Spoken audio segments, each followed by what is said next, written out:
track when I first got out. I felt like my whole life had been smushed down to just medical appointments. I was going to occupational therapy, physical therapy, speech therapy. We don't talk about the female combat wounded. These are our daughters and our sisters and our mothers. I'm not sure I would still be here if I didn't find the Friends and Wounded Warrior Project that I did. Because there was a long period after the injury where I really didn't understand why I was still here. It felt like I had lost everything. Wounded Warrior Project came into my life and taught me how to stand back up and get back in the fight. The truth is, I think we all have this strength inside of us, but until you're tested, you just don't know it's there. See how Wounded Warrior Project empowers women veterans like Beth by visiting woundedwarriorproject.org/empowerwomenvets. We are Sports 56, WHBQ Memphis, and W253DF Memphis. Flynn Broadcasting Stations. Oh, yeah. It's time to get up and get your day started. Morant. Oh! A jawbreaker! It's Sports 56 Mornings with Greg Gaston and Eli Savoy on Sports 56 and 98.5 FM. The first hour of Sports 56 Mornings is brought to you by the Big Green Egg. Now, here are your hosts, Greg and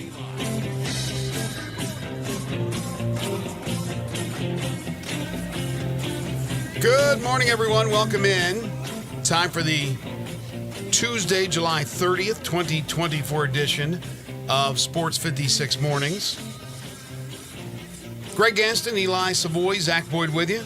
Broadcasting live from the Family Leisure Studios. Family Leisure, where family and fun come together. Check them out today, tomorrow, this weekend. Always a good time to walk around, see what they have to offer, which is all types of great sales for your summer at Family Leisure, 2120 Whitten Road, just north of I-40. And the first hour of the program is brought to you by the Big Green Egg. Currently 79, but we're looking at a very hot day. In fact, excessive heat warning in play today as the temperatures should move into the upper 90s. 97, the projected high. Could be a little higher, though. You throw in the humidity, and we more than likely will have a heat index in triple digits. Tonight, we're looking at clear skies with a low of 78 degrees and more of the same tomorrow. Sunshine, 97 degrees, the projected high. And as I look at the forecast for the foreseeable future, I do not see much rain in the forecast. In fact, many of the days, single-digit chances for precipitation. Coming up on the program today, we will talk college football with Connor O'Gara, specifically the SEC. Camps opening up today around the SEC, around the nation. Not every camp opens today, but this week they'll all be open. Memphis will open up tomorrow. We'll talk to Connor at 7:25. Unfortunately, Mickey Barker has the flu. Something happened, or a bug. He has a bug, Eli. He got the bug yesterday somehow after our trip to Audubon yesterday, which was fantastic. And hopefully Mickey will be better soon, but we will not have Mickey on the show. However, we are still going to give away Golfer 4 to Audubon. The official public opening day is Thursday. And we got a set time. We got a foursome. We'll give you the details as we get closer to that 9 o'clock hour. But early in the 9 o'clock hour, we will be giving away tickets for Golf Thursday at brand spanking new Audubon, which has been revamped, renovated, and looks fantastic. We'll talk about that in a second. We also have Humdinger's Trivia. It's Tuesday. Give you a chance to win a $25 gift certificate to Humdinger's. We're talking Olympics.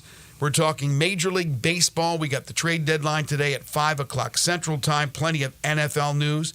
ESPN has released its top 25 college football players of the 2000s list, and there is a very obvious absent player that I'm sure your head's going to spin a little bit. I know Eli's will. We'll talk about that on the program today. A little bit of golf news as well. It's all coming up on the program over the course of the next 3 hours. And if you want to hit us up, you certainly can. Sissy's Log Cabin listener lines available to you at 901-360-8255. Good morning. Good morning. What's happening? Just trying to stay cool. Yesterday, though, wasn't bad because of the breeze. But once the breeze died down, boy, it was a little tough. A little tough yesterday. It was a little warm, a little sticky. It was sticky. I'll be honest with you. I started to fade the last 3 or 4 holes, but it was fun. They did an outstanding job at Audubon. I'm sure you loved it. I'm sure everybody who played the course loved it. It's challenging, yet not crazy challenging. But those par 3s are long. They're tough. There's a lot more undulation on the greens. There's a lot more hills that they built in. The fairways were fabulous. The greens were running very, very well. And hopefully that will be maintained like that for years to come. They got a gem, I think, in what they did at Audubon. Yeah, they did an outstanding job. Kudos to Mickey and Austin and everybody involved. Bruno over there. Brian, the superintendent, everybody. They did it's great. Obviously put a lot of money into it. And you hope that you get the results you're looking for, and they did. It's absolutely fabulous condition, fun layout. The changes they've made are great.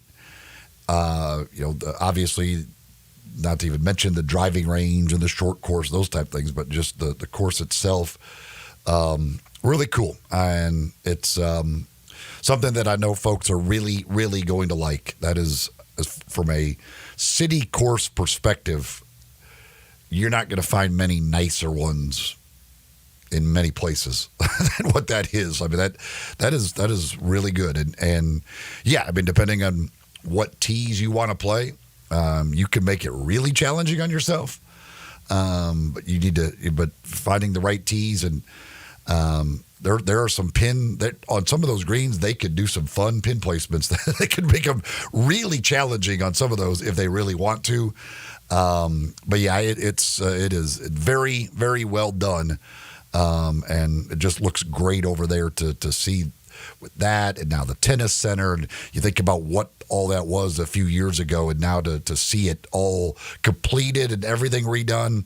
No, not the clubhouse yet. That's still to come. But man, oh man, it's really, really nice to have that right in the heart of the city. Yeah, hats off to Bill Bergen, the architect who joined us on the show a little bit earlier this summer. Fabulous job by he and his company, as they were the ones who revamped Audubon. It is absolutely fabulous. And you have the renovations that were made to Pine Hill, has made Pine Hill a very challenging, really nice golf course to play. Obviously, Galloway is one of my favorite courses in the area. So for city public courses, you have variety. As you said, you can play on the different tees and actually face a different course every time. I played with 2 guys yesterday. We had our 4th guy did not show, so it was just the 3 of us. And the 2 guys I played with, one is a Christian Brothers University golfer from South Africa. And then there was also Chris from First Tee of Memphis, who's a former collegiate golfer out of Bolton High School here in Memphis. And those 2 guys are playing the back. They're playing the tips. And it was over 7,100 yards. And I played 1 tee up, which was a lot for me still because it was nearly 6,600 yards, 65 plus. It's open in the sense that the fairways are wide. I mean, you might hit the rough, but you still have your shot. There's not a lot of penalties out there. There is a little bit of water on 11, is it? 11 and 12. There's some areas where you can put it into the, I don't know what they call the weeds there that they had on, especially native grass. The native grass. I hit one in the native grass and I couldn't find the ball. But the bunkers, of course, being a revamped, renovated golf course, are absolutely beautiful. And they have some big bunkers there, but the sand is perfect. So again, hats off. We're going to give away, like I said, Golfer 4 on Thursday at Audubon. We got a set time. I'm going to get that time exactly for you here. 12:50, I believe. 12:50, is it? Okay. And we'll do that in our first segment in hour 3, which is the segment that Mickey normally joins us. But again, Mickey is feeling under the weather. If you're listening to Mickey, get better soon, and we'll talk to you next week. The area, you mentioned with the water, the 11 and 12, which is the old 8 and 9 on the old Audubon. That area, that's the biggest improvement of that golf course, like that, because the old 8 was that they could never get that green right for whatever reason. It just would never grow grass correctly. Now with the water they've put in there that affects both those holes, number 8 is lengthened with the green pushed back into that corner. The 9, which the old green was weird because there was pin placements that were unplayable. Number 9, the par 3, like it's again, they're now 11 and 12. It's the old 8 and 9, but that is the biggest improvement on that golf course. That area is awesome. I love those 2 holes, the way they've set those up with the water there. I thought 11 was the toughest hole that we played. Well, if you miss the green to the right, it can. I mean, it doesn't. We had one of our guys just barely missed the green, and it almost rolled into the water. It stopped just short of the water. Like they've got it shaved down on that right side, and there are some steep drop-offs on some of those greens. Just a word of advice: you don't want to hit it over or right of the green on number 18 because it's a mountain. Like it was everything I could do to get up and down the hill from there. Like there are some massive steep drop-offs off some of those greens. There was challenges yesterday. Like I said, I actually hit the ball pretty well and then faded the last 3 or 4 holes. But watching those young guys bomb it the way they did, the young man from Christian Brothers who I mentioned was hitting a 2-iron. I have not seen anybody hit a 2-iron, I don't know how long, and he was blasting that thing. It just amazes me what some people can do with a golf club. Speaking of golf, when does the Olympic golf competition begin? I believe it's Thursday. I think it's the Thursday through Sunday, just like a normal tournament. I'm not positive on that, but I believe that's the way they do it. Yeah, and it's certainly the first full week of the Olympics, because you don't want to have it pressing up against that final week where players have to get back, not all of them, but a lot of them for the Wyndham, which will be the final golf tournament before the FedEx Cup playoffs, so your final chance to get into the top 70. And, of course, as we know, and as you know, the first playoff event here in Memphis, the FedEx St. Jude Championship, and we'll be out there broadcasting live as we do each and every year, Wednesday, Thursday, and Friday of the golf tournament at TPC Southwind. Wanted to open with baseball. I don't know if you noticed this last night, but there were a lot of runs scored. There was only 12 games, and 2 of the teams played a doubleheader. So there was only 12 games. So 24 total teams were in action last night. The average runs per game last night was 13 and a half. It was crazy. You had the Mets scoring 15. Again, thank you, Mets. When you have the Mets in the 13-run contest, it doesn't help with 15. You had the Red Sox with 14. You had the Yankees with 14. Orioles scored 11, and there was a bunch of 9s and 8s. But I get back to the Yankees. They bombed the Phillies last night. They got the better of my team last night. But Aaron Judge hit 2 more home runs. Aaron Judge now has 39 home runs and 99 runs batted in before the trade deadline, which is today at 5 o'clock. So he's still behind the pace of setting the all-time record for home runs. However, he is red hot. And my question is, why do you ever pitch to Aaron Judge? I think I say this every summer since Aaron Judge came into the league. Why do you throw pitches over the plate to Aaron Judge? He was 2 for 5, 2 runs scored, 3 RBI, hit 2 home runs. But also, their big acquisition 2 days ago, Jazz Chisholm, in his second game, hits 2 home runs. Using Aaron Judge's bat. I didn't even know that. That's a magical bat right there. So already the Jazz hands paying dividends for the Yankees in their 14-4 win. There were more moves made yesterday before the trade deadline today at 5 o'clock, and the Cardinals got involved in a 3-way trade, 3-team trade Cardinals, Dodgers, White Sox. The Cardinals get the White Sox number 2 starter, Eric Fetty. They also get Tommy Pham. Remember him? Who was drafted by the Cardinals in 2006, former Memphis Redbird. Tommy Pham returns to St. Louis. The Dodgers get utility man Tommy Edman from the Cardinals. We talked yesterday about Edman, that more than likely he was going to be shipped out. And reliever Michael Kopech from the Sox. The Sox get Dodgers infielder Miguel Vargas and a couple of Dodger prospects. So the trade the Cardinals needed to make to get another starter, and then they get some power in Tommy Pham. Yeah, it was yesterday was like reunion day for trades. Like a lot of teams bringing back guys that they had previously. The Cardinals do that with Tommy Pham. But Eric Fetty is certainly a nice addition. They need help in that starting rotation. He's one of the top starters out there that was available at the deadline. And to get him and they give up Edman and they give up Oliver Gonzalez, who was a low-level prospect, but didn't have to give up any of their top prospects at all. That seems the White Sox did not. They just didn't come out very well. I would have thought with one of the most coveted starting pitchers out there. Now they have 2 of them, but Crochet is making things very difficult because of his demands that he's making. But with Fetty, I would have thought that they could have done better than that. And I would have thought if you were going to make this type of deal, it would have been like right at the deadline. Like you're just like got to the point like, okay, we're not getting better than this. To do this one like 24 hours ahead of the deadline seems very weird to me from a White Sox perspective. Well, some organizations are run well and others are not. Look at what Tampa has done in the trades that they have made. They have been able to bring in top prospect after top prospect in the trades that they have made.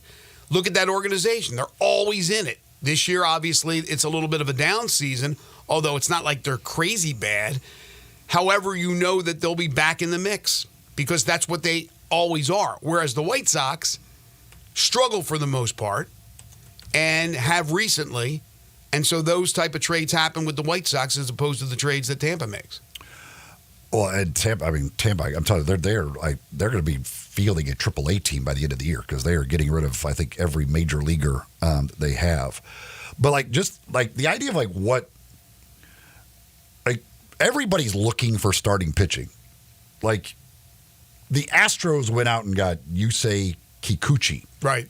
He's 4-9 with a 475 earned run average, and he's like was one of the best available starting pitchers. The Brewers go get Frankie Montas, 4-8 with a 501 earned run average, considered one of the best starting pitchers that was available. Like teams will take anything when it comes to starting pitching. Like everybody wants to add pitching, and the White Sox actually have a guy who's good and really didn't do much with him. By the way, I have an incredible stat on the White Sox coming up in this moment. But you look, the Braves go get Jorge Soler and Luke Jackson, 2 guys that were with them in the World Series year that they won. And, of course, Soler was World Series MVP. Dodgers, for the second straight year, acquire Ahmed Rosario at the trade deadline. From Tampa, right. And Edman. Tommy Pham goes back to the Cardinals. Of course, obviously, he played there before. It was like teams going out and getting the guys they've let go. Like, you know, come on, man. When I heard Justin Turner got traded, I'm like, tell me he's going to the Dodgers. Please tell me he's going back to the Dodgers. He's not going to the Dodgers. Justin Turner is going to Seattle. But it's like reuniting. It was yesterday was the everybody was getting reunited with their former guys. The Braves bringing Jorge Soler back. I mean, he's got incredible power. There's no doubt about that. But like the fact that you're going to make him play the outfield. That's a scary proposition. Jorge Soler in the outfield is a scary proposition. It is. They're just desperate. They've had so many injuries that have plagued the team this year, so they're reaching for anything out there. They're grasping straws. But the pitchers that you mentioned, Montos, who's got good stuff but is struggling, what they're hoping is that these guys are able to change their fortunes by changing their scenery. By coming to a different place, a team now that is actually in the race to get to the postseason and maybe win a World Series. That's the hope that it'll change their fortunes. But you're right. There's desperation when it comes to starting pitching. And there's not a lot of the great pitchers out there on the market. But you're absolutely right about Fetty. Mozeliak, he made a really good trade. We'll see if it turns out to be good. But on paper, he made a really good trade. And, he still has a little bit of that magic, although people want him out in St. Louis. So we'll see how Eric Fetty fits in, but I think he'll fit in very well for the Cardinals. Again, the trade deadline's today at 5, so we'll see what other moves are out there, if any. Who else is in position to make a move? Who hasn't made a move that is right now in the mix? Does anybody come to mind? Have the Orioles done anything? I think the Orioles made one move, right? Yeah, they got somebody. I mean, nothing major, but yeah, there's been a ton of deals, but there will be a ton more today. I'm sure. Will or won't? There will be. Yes. Tampa's unloading their entire roster. Toronto seems content to unload most of their roster. Now, the question will be, are they Marlins? Will Vladimir Guerrero Jr., would they be willing to make that move? He hit a home run in each game of the doubleheader yesterday. I don't know what their plans are there, but they certainly are unloading a lot. And Jamison Taillon for the Cubs is another starting pitcher. Now, he didn't have a good night last night. Not a good final audition for a trade, but again, starting pitchers, teams just want starting pitchers, so they don't really care. They'll just take anybody with a pulse that can throw some innings this time of year. The White Sox, this blew my mind, and I don't know who to even. I saw it on Twitter and I didn't believe it, so I was like, that can't even be true. And then I went back and I looked later and I was like, oh my gosh, that's actually true. So the White Sox last night lost their 15th game in a row. New franchise record. Earlier this year, they had a 14-game losing streak. Yeah, they had a 14-game losing streak earlier in the year, tying the record. This time they congratulations, they broke the record. They got there. They got the number 15. Bobby Witt Jr. hits a grand slam in the 8th and erasing a 3-run lead, and the White Sox lose their 15th game in a row. So the White Sox have a 14-game losing streak and a 15-game losing streak this season. If you take away those 2 losing streaks, so those 29 losses that are a part of those 2 losing streaks, if you just throw them away, the White Sox still would have the worst winning percentage in baseball. Oh, gosh. That's incredible to me. If you take away a 14-game losing streak and a 15-game losing streak, they still would have the worst winning percentage in baseball. If they win the rest of their games this season, which they will not, they would still finish below 500. We are at the trade deadline. It's the day of the trade deadline, July 30th. If the White Sox went undefeated the rest of the year, they would finish below 500. Yeah, it's just an indictment of that organization. And how bad, how poorly, I should say, it's been run, especially in recent years. All right, we'll take a timeout. When we come back, Connor O'Gara joins us. We'll talk college football, specifically SEC. Camps are opening up around the country. And then at the end of the first hour, a little bit more baseball. Jose Canseco, back in the news, had some interesting things to say yesterday, or at least go on social media and post about, as far as Major League Baseball players currently in the Hall of Fame and who he thinks actually, without naming names, is on steroids. If anybody knows steroids, it's Jose Canseco, but is he just trying to maybe get material for another book? Or is he being honest? So we'll talk about that. We'll throw that topic around. Do want to tell you folks about one of our great sponsors. That's Lawn Solutions. They've been with us for a number of years. If you need to get rid of all those weeds and maybe diseases your lawn has, insect infestation, that's what they do. They're not a lawn mowing service. They're a lawn treatment service, and they take care of your lawn all year long. You can go online, lawnsolutionsinc.net, and find out more about their company. They're locally owned and operated, or call them at 901-867-5626. 901-867-5626. Give them a call.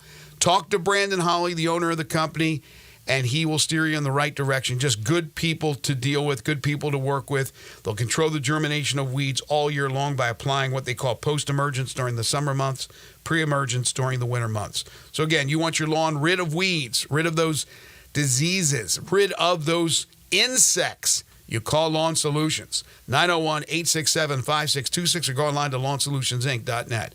Conor O'Gara's next. This is Sports 56 Mornings with Greg and Eli on Real Sports Talk, Sports 56 and 98.5 FM. Add a little fun to your lunch break. Join Johnny Radio for Sports 56 Happy Hour from 11 to 1 every weekday on Sports 56 and 98.5 FM. Looking for sports in all the wrong places? Try the Owner's Box Sports Bar and Grill in Lakeland Town Square. Fun, friendly, exciting, and comfortable with wall-to-wall TVs for all your favorite games, 24 taps for all your favorite beers, including NA and local craft beers, and an in-front-of-the-wall full bar for all your other favorite beverages, including a full wine list. And in an upscale menu, patio seating, daily specials, and events, and you found all your sports in the one right place. The Owner's Box Sports Bar and Grill in Lakeland Town Square, Highway 70.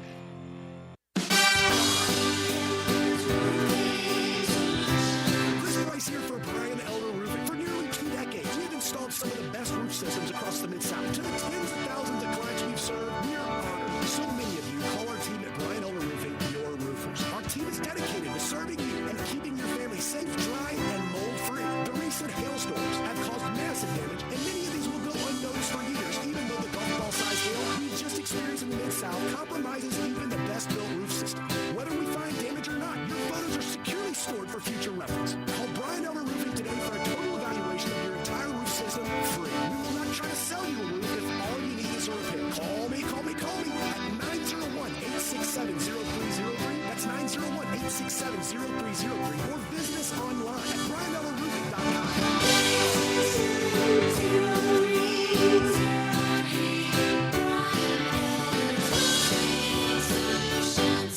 There's only like 2 days the whole year without a game. That's it. That makes just about every day game day at DraftKings Sportsbook. Super easy to get started. Try betting on something simple, like picking a team to win. Go to DraftKings Sportsbook's app. Select your team. Place your first bet. Download the DraftKings Sportsbook app now, 90 seconds, and use the code HERD, H-E-R-D. That's code HERD for new customers to get $150 in bonus bets instantly when you bet just $5. Only on DraftKings. Gambling problem? Call 1-800-GAMBLER. Or in West Virginia, visit www.1800gambler.net. In New York, call 877-8-HOPE-NY or text HOPE-NY 467-369. In Connecticut, help is available for problem gambling. Call 888-789-7777 or visit ccpg.org. Please play responsibly. On behalf of Boot Hill Casino and Resort in Kansas, 21 plus, age varies by jurisdiction. Bonus bets expire 168 hours after issuance. Deposit and eligibility restrictions apply. See terms and responsible gaming resources at dkng.co/baseball. Hi, folks. Bob Burke for Sunrise Buick GMC Truck. It's our 35th anniversary of Sunrise, and we're celebrating with savings that are bigger than ever. Over 600 new cars and trucks to choose from with huge savings. It's a used car buyer's dream. Check it out at sunrisememphis.com. Hundreds of used cars and trucks with a lot specializing in cars and trucks under 20,000. Bad credit? It's okay. You're approved at Sunrise. Remember, we specialize in secondary financing. New cars and trucks aren't free, but at least they're affordable at the 35th anniversary sale going on now at all Sunrise locations. Coming from Pike Blue Chase and Collierville. At Blue Cross Blue Shield of Tennessee, they're proud to give back to communities across the state. Giving back to St. Jude's Children's Research Hospital, which helps treat and defeat childhood cancer, is a meaningful effort that is very close to their hearts. They're honored to stand alongside 1,600 dedicated volunteers and tournament participants as they make this year's annual FedEx St. Jude Golf Tournament fundraiser a resounding success right here in Memphis, Tennessee. To read more about how Blue Cross Blue Shield helps communities, please visit bcbst.com. Listen each and every Sunday morning at 10 a.m. and join Ottawa Presbyterian Church for worship. Ottawa is a PCUSA church located in town Memphis. Sports 56 traffic.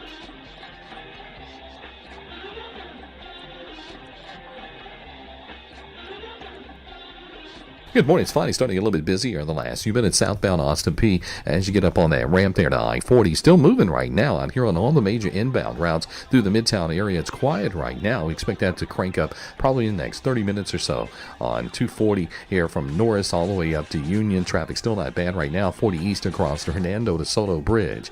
Weimer's Jewelry right here in Memphis. They specialize in bridal ring purchases, and they have since 1984. Go by and see them today. Save a lot of money. Shop local at Weimer's Jewelry out there on Highway 64. I'm Commander Chuck with your on-time traffic.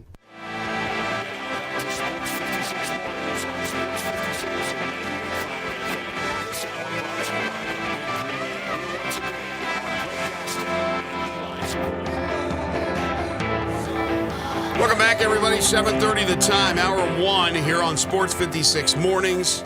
SEC Media Days has come and gone. Camps opening up around the SEC, camps opening up around the country. College football is just about here, and we're excited to talk to Connor O'Gara.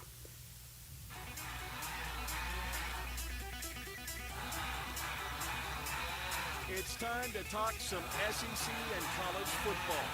Joining Greg and Eli is Connor O'Gara from SaturdayDownSouth.com and SaturdayTradition.com. Here's Connor O'Gara with Greg and Eli.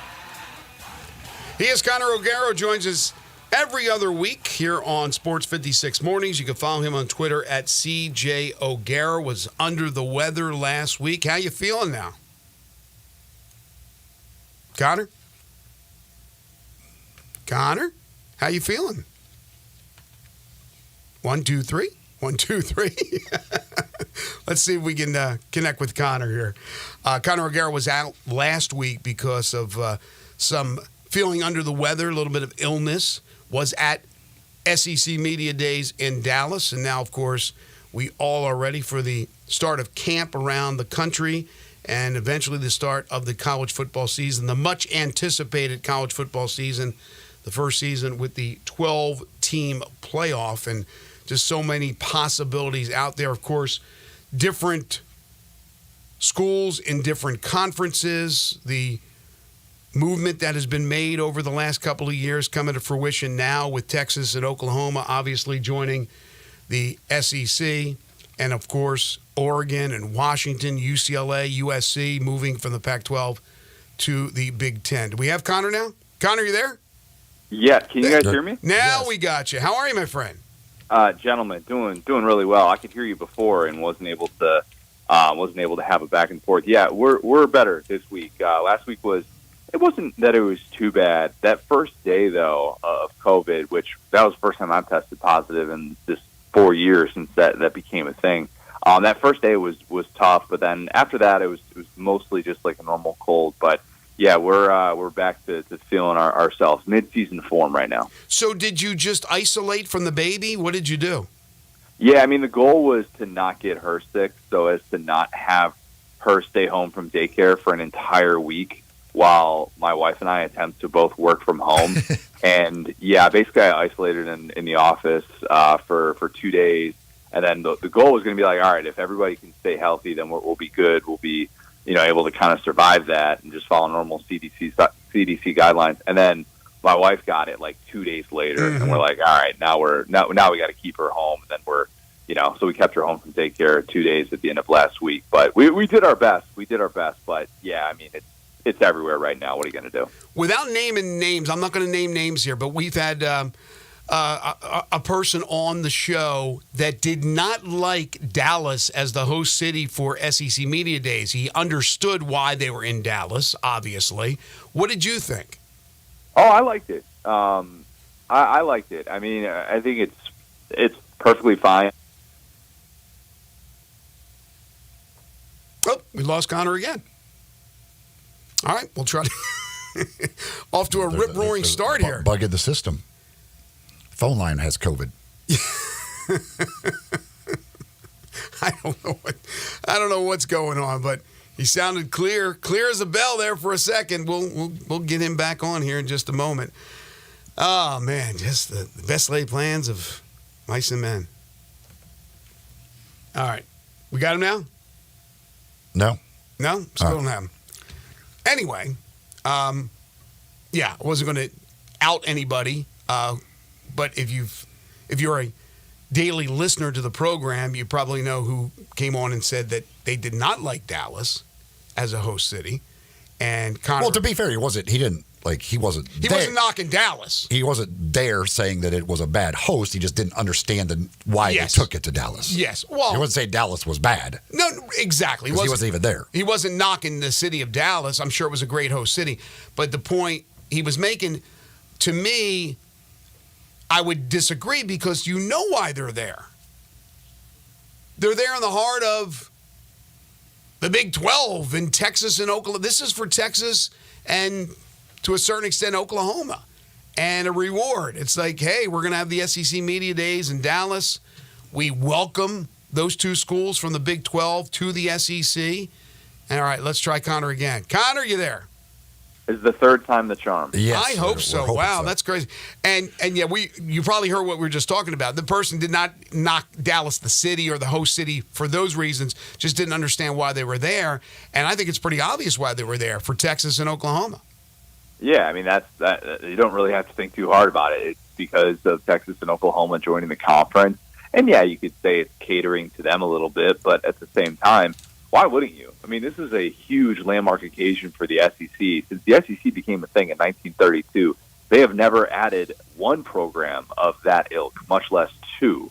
And I say that with all due respect to Texas A&M and to South Carolina and Mizzou and Arkansas, but this is a bigger deal. And I thought the venue reflected that. The attention was all on Texas and Oklahoma, as well as a post-Nick Saban Alabama. But, yeah, it was strange time to have SEC Media Days in Dallas. This was your first trip to Dallas, too, wasn't it? Isn't that what you said? Yeah, I've never actually spent a lot of time in the state of Texas for whatever reason. I like to think of myself as a somewhat worldly individual, and for whatever reason, my only true Texas experiences were airport-based. So that definitely doesn't count, and I enjoyed myself some barbecue. We had a nice little karaoke night, got to see some of the surroundings, and had a good time, but would love to be able to get back. I need to get back to Austin for a game. That's pretty high on my bucket list. I saw that video. I listened to you doing a little karaoke. Good job, my friend. What's the go-to song? I try and mix it up. I try and not just do one. You did the Killers, though. You did the Killers, I think. I did Mr. Brightside. Yep. The original plan was going to be Live Like You're Dying by Tim McGraw, and then my karaoke partner backed out at the last second. That is not a solo song for your boy, okay? It is just not. So I figured, you know what, we can go with something a little bit more fan favorite. The Killers always plays. It is an anthem. Probably the song of my high school is Mr. Brightside. Mm-hmm. So it, definitely was a fun one to be able to do. One thing that it seems like just about everybody agrees on that was there or not even there was that it was really kind of a quiet, kind of ho-hum SEC media. There really wasn't a whole lot that came out of it. It kind of became that Nick Saban there as a media guy was kind of the got the most attention of anybody. Yeah, which is still surreal. It was it was just wild to have Kalen DeBoer up there representing Alabama, and Nick Saban is on the other side of the ballroom on the desk for SEC Network and ESPN. And it's just surreal to think that that's the first time that anybody besides Nick Saban has represented Alabama at SEC Media Days since 2006. I mean, since before Urban won a title at Florida. That's a long time. I mean, that's the type of history that obviously that everybody's aware of in that room. But then to hear Saban, have to make predictions and stuff, and he's predicting Texas and Georgia to make the SEC championship, and word gets around Alabama players. And I asked Tyler Booker about it, and he said, Nick Saban himself would probably be pretty upset if I listened to external factors. He always used to say, don't listen to someone who's doing, who's working out of their mom's basement. I'm sure it's not going to listen to somebody that's just playing golf all day, which obviously he said tongue in cheek, but. Yeah, it is strange that Nick Saban is now in this role. He's very good at that role, but it's a new era in the SEC in just about every way. So arguably, and I don't think there's much argument, Nick Saban's the greatest college football coach ever. If Kalen DeBoer in his first year walks in there, Alabama not expected to win the championship, but certainly with an opportunity in a 12-team playoff. But let's say they make a run, they get to the championship game, even if they lose. is that, he's got a lot of Knicks guys, or is it, okay, Saban's great, maybe the best ever, but coaching at Alabama, maybe not as hard as we think. I mean, how do you look at it if Kalen DeBoer has incredible success in his first year? Is it possible that they're both just awesome coaches? Could be. And that they're both just tremendous? Could be. If that happens, and if Kalen DeBoer even makes it to a national championship, I mean, guys, think about that, about what it would be to do it at two separate programs. And also, let's remember, to do it in an era in which there's the 30-day window for transfers. That guy lost Caleb Downs in the transfer portal. Mm-hmm. He lost a guy like Caleb Downs that just said, you know what, I want to go elsewhere. I don't necessarily want to play in this rebuilt defense. I'd rather go try and play for a national championship at Ohio State. That is different than anything we were talking about in the 2010s, to have the 30-day window wherein your roster can be picked apart. And so he had to deal with that. And Alabama took some pretty significant hits. Now, they did their work in the transfer portal as well. And I do think that it would be a testament to Kalen DeBoer's ability if he took Jalen Milroe with the skill set we know him to have and then was able to tweak it and be able to fit his system and lead them to a national championship. It'd be an unbelievable feat. It truly would. I don't think it would take away from Nick Saban's legacy. I think it would just be more of an indication that Kalen DeBoer very much knows what he's doing, and everybody predicting Alabama's demise might have done so prematurely.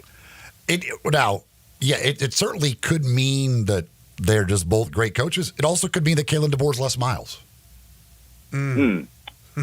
Look, I'm not crazy about that. I'm not crazy about that because we have so much evidence that as great as Les Miles was, and I talk to my guy Jacob Hester about this all the time, there is so much evidence that suggested he did not adapt well at the end of his career, and that's at LSU, and that was at Kansas as well with his very short-lived run there.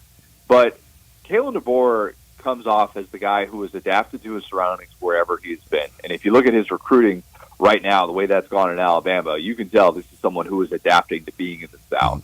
So it's tough for me to wrap my head around that, despite the fact that, if you win in year one at a new place, are you Larry Coker? I mean, Les Miles had a build-up. He won in year 3. It was kind of like, all right, he still has a lot of talent to be able to work with at LSU, and then he's got top 5 finishes to start, and then it was that build-up to 2007. But I do think that Kalen DeBoer might have a chance to separate himself based on what he just did at Washington. That would have to be part of his legacy as well. Yeah, and I think Kalen DeBoer is certainly a better coach than Les Miles because I think most people are better coached than Les Miles. But there is a track record for following Nick Saban. And it's also a different thing because of the transfer portal with talent being able to leave.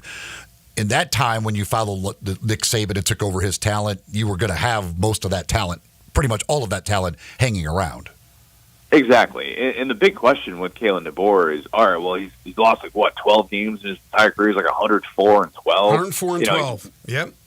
He's won in all these different regions of the country. He's won in South Dakota.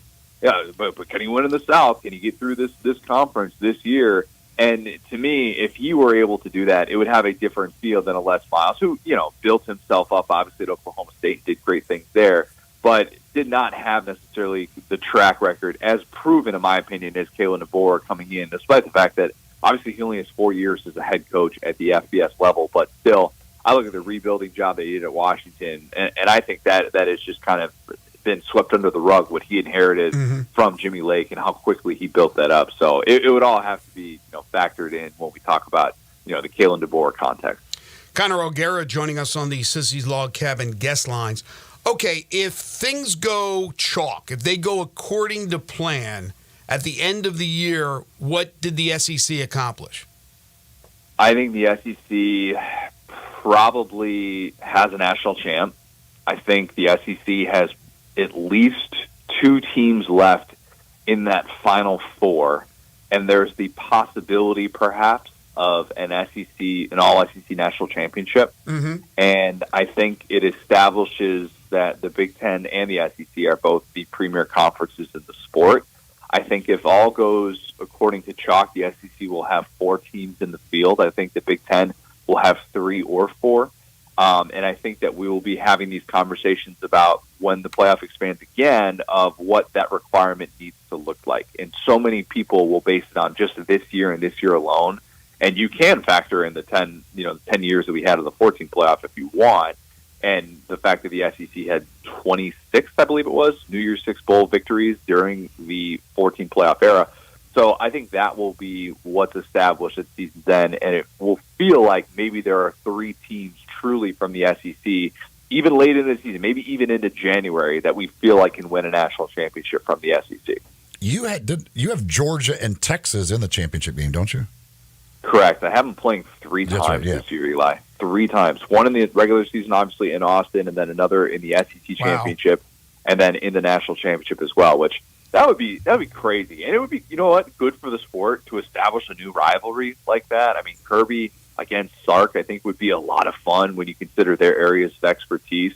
And there is kind of just that part of me that, as a storyline, I think it'd be fun to see that kind of play out this year with 2 incredibly talented teams. But, yeah, I mean, it does feel like a little bit of a long shot. I can say that even though I'm predicting it. How many teams do you believe have a legitimate shot, not just those that can get into the playoff, but a legitimate shot at winning it all, and who are those teams? I think it's 5. I think it's Georgia, Texas, and I'm still going to include Alabama in that group. And then I would go Ohio State and Oregon. That's where the list stops, in my opinion. I don't think anybody outside of that group, and even in Florida State, I love the job that Mike Norvell has done. I think they make it to the college football playoff this year. I think they're actually the lone representative from a one-bid ACC, and I don't think they leave it up to chance.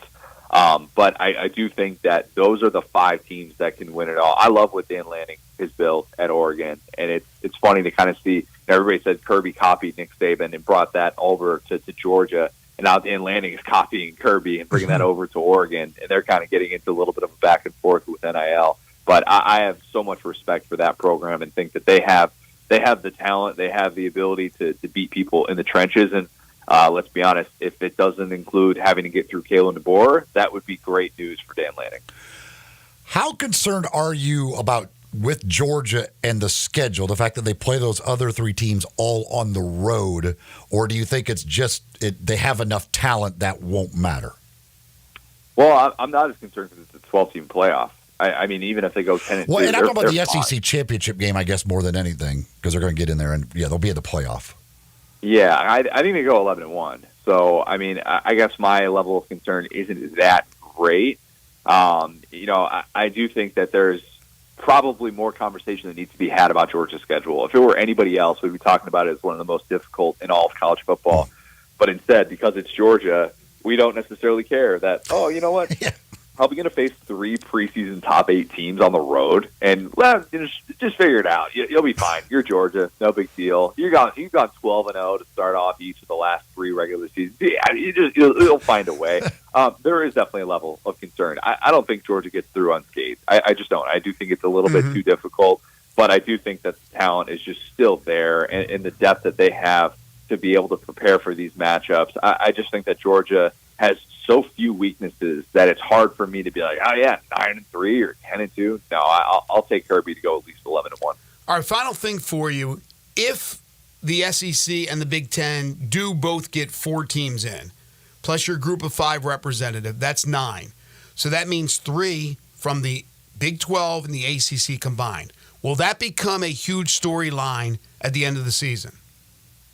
I don't know. I think it will before the selection committee makes its final decision. I think that's going to be a really popular topic of discussion. Everybody wants to avoid being the one-bid league, but I hate to say it, there's a decent chance that either the Big 12 or the ACC in a given year is going to be a one-bid league. I mean, because we're also not factoring in Notre Dame, and Notre Dame is potentially going to have a path because they have just a schedule with the Miami cancellation, and you look up and you're like, man, how does Notre Dame not go at least 11-1 with that schedule?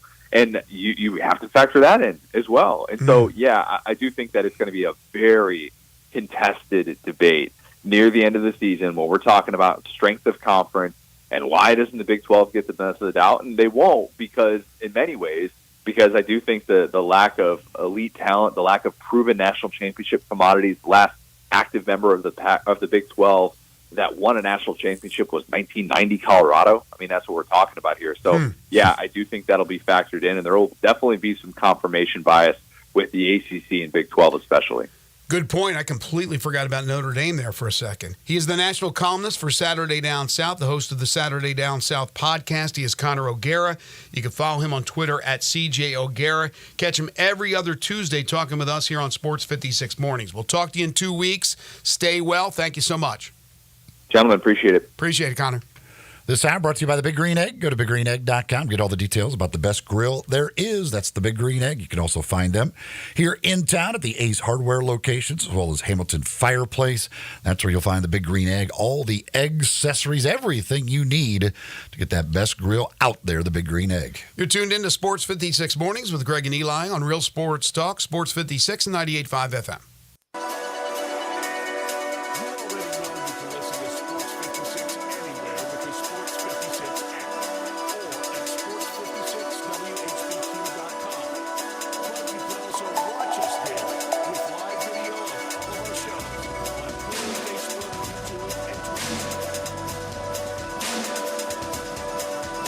They're taking care of business in Memphis right on the river with Grind City Brewing and all of their great products. Look, this was a dream come true for a father and son duo. And if you have not been to that brewery right on the river, just to the north of downtown, you're really missing something special. And now you can't miss their products. Wherever you go, you see a brand new label. It's clean, it's beautiful, it's distinctive. You'll know Grind City Brewing, and of course you know their products like Poppy's Pills, that great Pilsner, or Tiger Tail, that very creative craft malt liquor. There's the new Thaddeus Amber Lager. That is absolutely a great light beer. There's the India Pale called Godhopper. It's outstanding. And then there's the Belga, the Belgian-style wheat ale. They keep bringing hits at Grind City Brewing. For more than half a century, contractors and trade professionals have relied on WeatherGuard for heavy-duty truck and van storage equipment, not just to protect their valuable tools, but to protect their professional reputations. For pros, the WeatherGuard badge makes a statement about what drives them. It says, "Bring it on. Been there. Done that. We've got your back," without saying a word. And the folks at WeatherGuard, they're just as driven as the hardworking pros they serve. See what it means to be driven at weatherguard.com. Genesis Diamonds is opening up the vault with our largest GIA diamond event ever. Starting Saturday for a limited time, all our GIA diamond engagement rings are down 20%. 20% below Genesis' already unbeatable price. This means you can buy like a dealer buys with deep discounts on over $10 million in stunning diamond rings. Savings on every GIA diamond ring, like half carats to 20 carats, all shapes too. Diamonds, ovals, ring cuts, cushion cuts, pear shapes, emerald cuts, princess cuts. All Genesis diamonds are handmade to come straight from the diamond cutters that are rated by the GIA, the most prestigious gem company in the world. Genesis everyday prices are unbeatable.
Renegade Triple P 57,256, MSRP 31,095, Charger PH 636,170, MSRP 37,215, Ram RN 2032,32, MSRP 58,8. Price includes all rebates and incentives and excludes PF 695. All exclude tax, title, and license with approved credit. See dealer for complete details. Dealer stock only. Now back to Sports 56 Mornings on Sports 56 and 98.5 FM. This hour brought to you by the Big Green Egg. Here once again are Greg Gaston and Eli Savoy.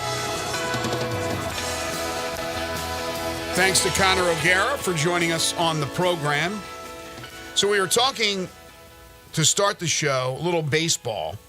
And Jose Canseco, he has come out of his cave where he hides and somehow got into a conversation, I guess, on social media about Hall of Famers. Now, I don't know if this is in response to the recent Hall of Fame induction ceremony and if he's considering any of those guys, but he says there's at least 5 players that he absolutely knows were on steroids.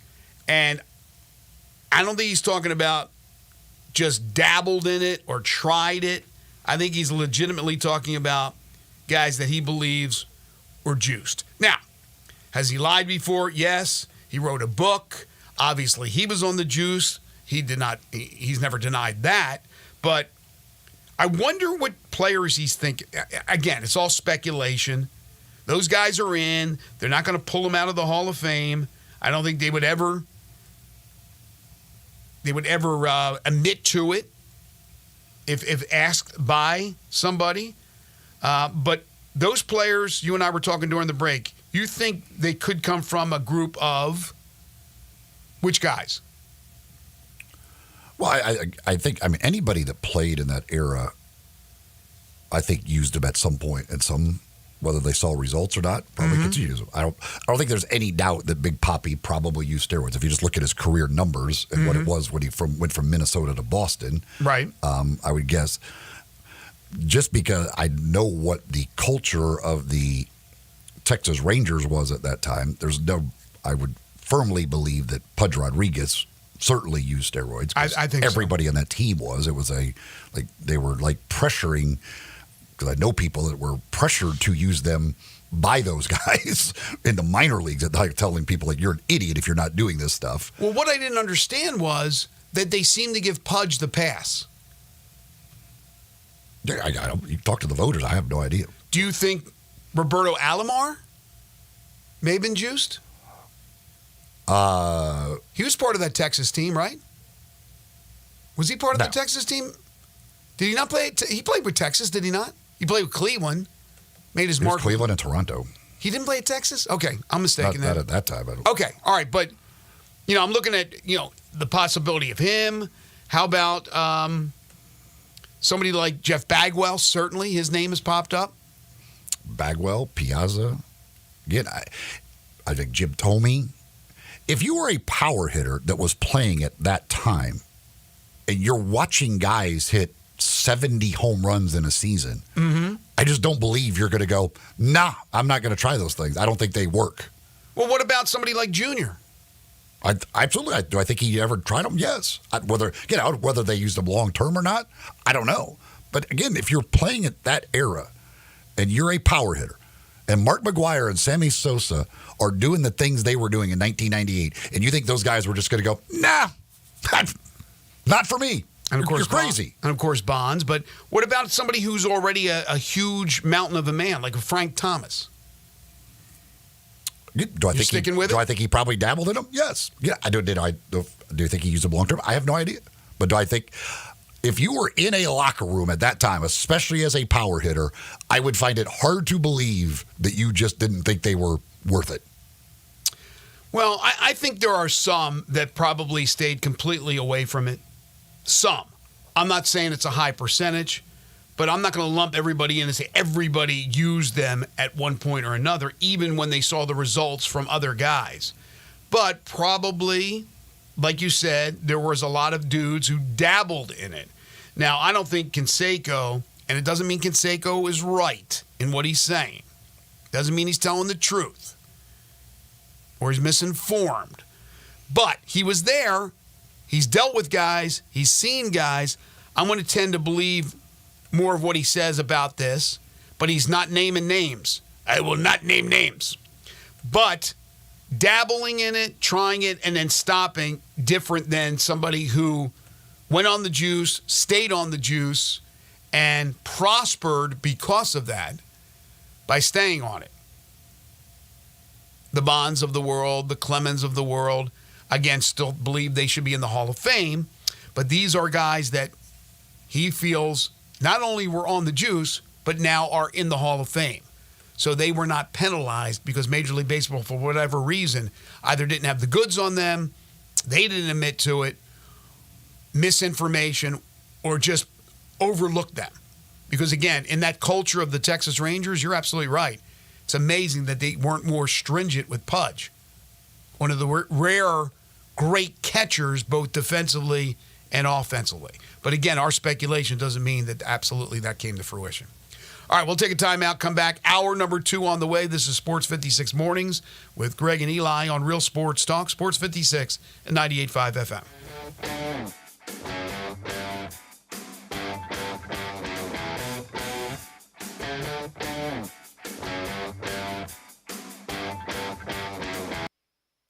Genesis Diamonds is opening up the vault with our largest GIA Diamond event ever. Starting Saturday for a limited time, all our GIA Diamond engagement are down 20%. That's 20% below Genesis' already unbeatable price. This means you can buy like a dealer honest with deep discounts on over $10 million in stunning diamond rings. Savings on every GIA Diamond ring, 1.5 carats to 20 carats, all shapes too.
Not to brag, but Progressive's name your price tool is mankind's greatest tool. Even better than the wheel.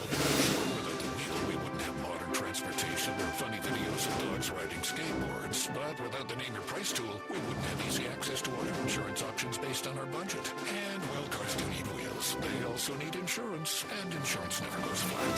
Learn more about the greatest tool ever. Name your price tool at Progressive.com. There's a casualty insurance company and affiliates. Price and coverage match limited by state law. Not available in all states. You've got to watch your NFL team every Sunday, and Verizon's got you covered for all your team's out-of-market games every Sunday afternoon. Come on! From kickoff to sign-off, from first downs and touchdowns, to turnovers, and overturned plays. After review, pass incomplete. Nice. Let's go! This season, win every Sunday with Verizon. Get a great deal on NFL Sunday ticket from YouTube and YouTube TV, and a new phone. Excludes digital-only games. Terms and quotas apply. It's the Gossett Mitsubishi Motors Summer Sales Event, and you will find a better bang for your buck. So get to Gossett Mitsubishi on the Pike and get 43 MPG Highway and 2024 Mitsubishi Mirage, $17,980 or $299 a month.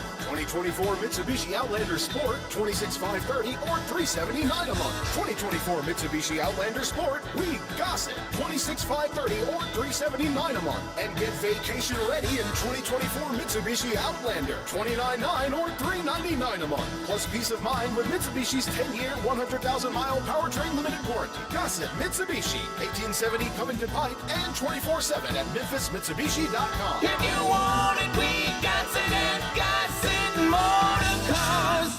500 military rebate, 500 loyalty, and 500 trade-in assist. Mirage, RHO 10843, MSRP 18480. Sport, RU1 11873, MSRP 28030. Outlander, RCO 63695, MSRP 314. Includes all rebates and incentives. PF 695. Excludes tax, title, and license. See dealer for complete details. Offer valid through end of the month with approved credit. Dealer stock only. We are Sports 56, WHBQ Memphis, and W253DF Memphis. Flynn Broadcasting Stations. Sports 56 traffic.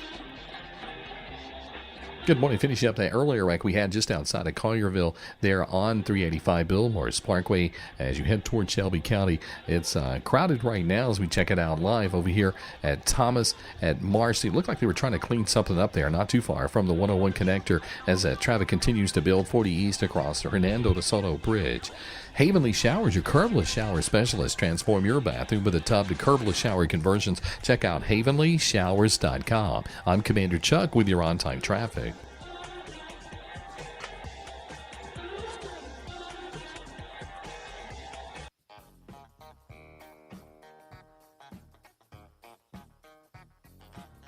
Now back to Sports 56 Mornings on Sports 56 and 98.5 FM. This hour is brought to you by James Gaddis Jewelers. Don't you just love it? Here once again, Greg Gaston and Eli Savoy.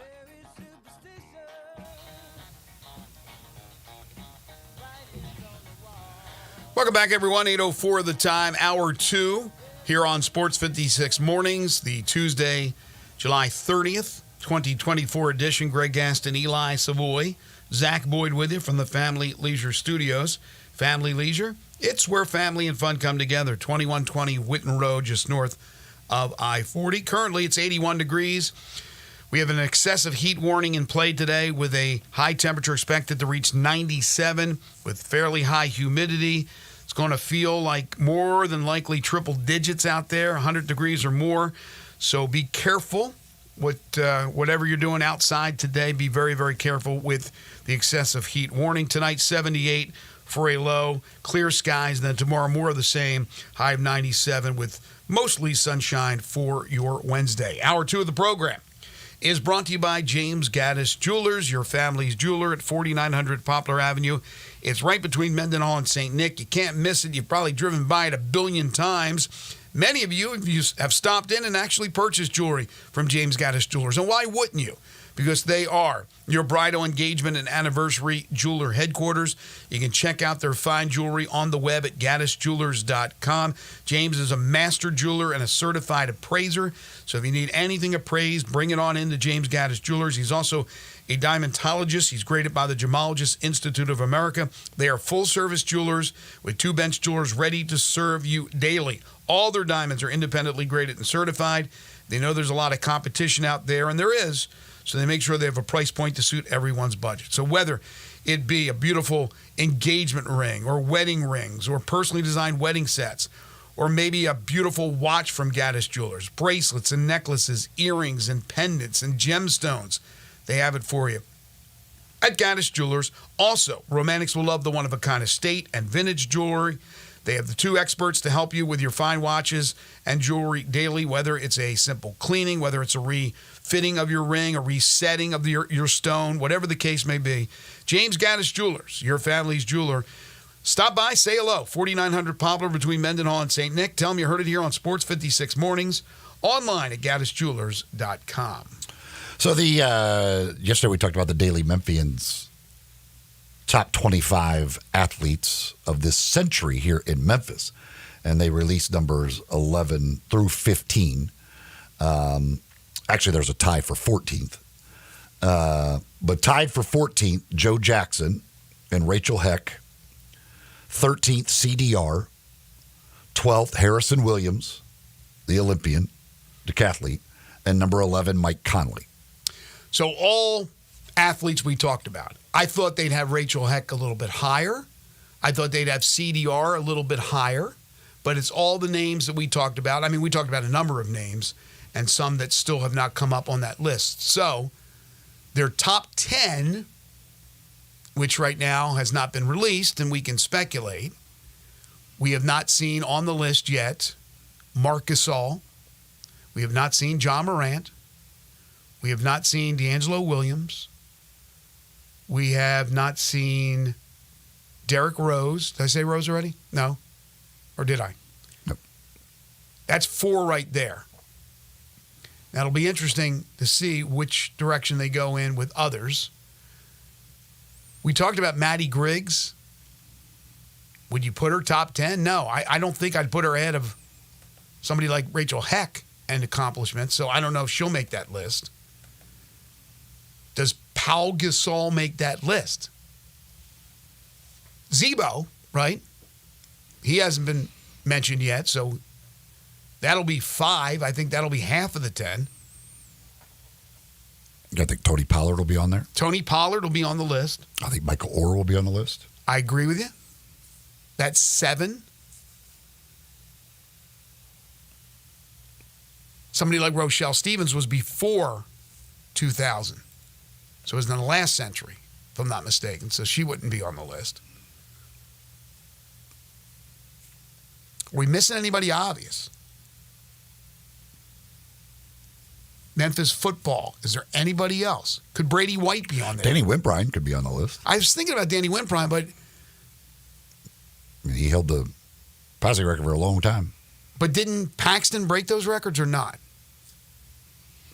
Well, Riley Ferguson broke it, and then now Seth Hennigan has. Well, I think Paxton had some of the records. Brady White may have broken it first. Brady. And then Seth Hennigan, I can't remember. I think Paxton had some of the records. Then Riley broke some records. Then Brady set a bunch of the records. And now Hennigan's probably going to own all the records. Which just also shows you the evolution of the passing game. Right, when Danny was playing quarterback, he's not chucking it 50 times a game because you had D'Angelo Williams, for goodness sakes. Plus, we weren't as pass happy at that time. We were getting there, but now it's a pass happy game, a pass happy sport. There's probably an athlete we're missing, or 2, but I think for the most part, those 8 we rattled off are going to be on their top 10 list. But it's an interesting topic, to say the least. No question about it. From the NFL, camps have been open now. We'll have our first preseason game Thursday night. The Bears and the Texans. First look at Caleb Williams. Not sure how much he'll play. So far, the word from Bears camp is that at times he's looked good, at times he's looked bad, and that's what you would expect from a rookie. But he's thrown right into the fire. He is your quarterback to start game 1. You and I have had this discussion and debate about first-round picks. And I said, look, not all of them are starting game 1. And yesterday, Jacoby Brissett, who was acquired by the New England Patriots, said, I fully expect myself to be the starter as long as I'm here. So if he's here multiple years, Brissett expects to not only win the job, but retain the job. But then you have Drake May, who many believe is the second best quarterback in the draft behind Caleb Williams. Others would argue that it's Jaden Daniels. For Washington, everything I've heard is Jaden Daniels is going to be the guy. But in Minnesota, it's not going to be J.J. McCarthy to start, I don't believe, unless Sam Darnold really struggles in camp. I think it'll be Darnold. And it was a mixed bag of things. Stroud didn't start game 1, right, for the Texans last year. Correct? Yes, I did he? Zach, can you look that up? I think he did. I can't remember for sure. There might have been a game or 2 before he started. I can't remember. We obviously had Bryce Young, who started from day 1, struggled, not all on him, playing for a bad team that didn't protect him. He was on his back more than he was standing. But Stroud had more weapons and better protection and was able to have a great first year, great second half of the season, come into his own, and now is regarded as already a top 10 quarterback. But he's still young, still has a ways to go, but Houston is protecting him. They're getting offensive linemen that they need to have to run their offense. Yeah, he started week 1. He did start week 1. But he didn't get off to a quick start, if I remember correctly, and then he just started to put it in another gear. But he had more weapons. It doesn't mean that Bryce Young, with weapons, automatically becomes a great quarterback or a better quarterback than even C.J. Stroud. But at least it gives him a chance to showcase what he can do. You got to be given, and it's impossible to be given equal weapons around the league. Every team is different. Every organization is different. And you got to make do with what you have. But you got to give the guy a fighting chance. But quarterbacks, as you have mentioned many times, when they're drafted that high, they're expected to play right away. But it looks like this year's core is not the case. I think it's going to be, what do you got, 5 first-round picks that were quarterbacks, correct? Michael Penix being the other one. Drake May, J.J. McCarthy, Jaden Daniels, Caleb Williams. 2 are going to start. I think 2 will start opening day, 3 won't. By the way, Danny Wimprine, 3rd on the passing yards list now, 2nd in touchdowns. Seth Hennigan will pass him in touchdowns this year. He's only 2 behind him. So he'll be 3rd in both categories. Who's ahead of him in yards? Hennigan and Brady White. Hennigan and Brady White. So again, throwing for over 10,000 yards. He was great. In those days. We love Danny. He certainly could be on that list. 4 years, though, right? Paxton played how many years? Riley played 2. He broke some records, like single-season records. Paxton played how many? 3. 3? Yes. Brady played 3. It started to get complicated, like around Brady's time, with how many years these guys played. You know, Frank Harris played 7 with UTSA. Brady played 3 here. Brady played 3 here. He had 5 overall, but he played 3 here. Starting at Arizona State. And now you're looking at Seth Hennigan, who is going to play 4 full years of football, which is what it should be. But starting from day number 1, which is incredible. Just think about that. I'm still waiting to see if there is somebody, if somebody can answer this question, if there is another quarterback out there in the nation going into college football this season, FBS, that has played 4 years with the same school, freshman, sophomore, junior, and senior, and has started every game. I don't think there is one. I think he's the only one. And he's going to have all the he records. hasn't started every game. He missed a game last year. Well, I don't, you know what I'm saying. From the get-go, he was the starter. Oh. Yeah, he might have missed a game because of injury or whatever. But I'm talking about from the get-go, he was the starting quarterback. And he's going to have all the records. That's why sometimes records now are a little bit weird, not so much at Memphis, but at other places, when a guy has played parts of 6 seasons and got the COVID year as well. Drew texts in on the Sissy's Log Cabin listener line at 901-360-8255. Says CDR being only 1 spot ahead of Joe Jackson shows how dumb that list is.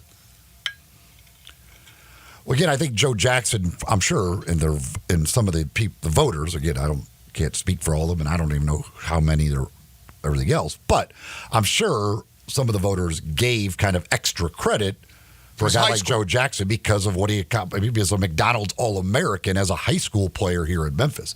CDR obviously had the better college career, was a All-American college player.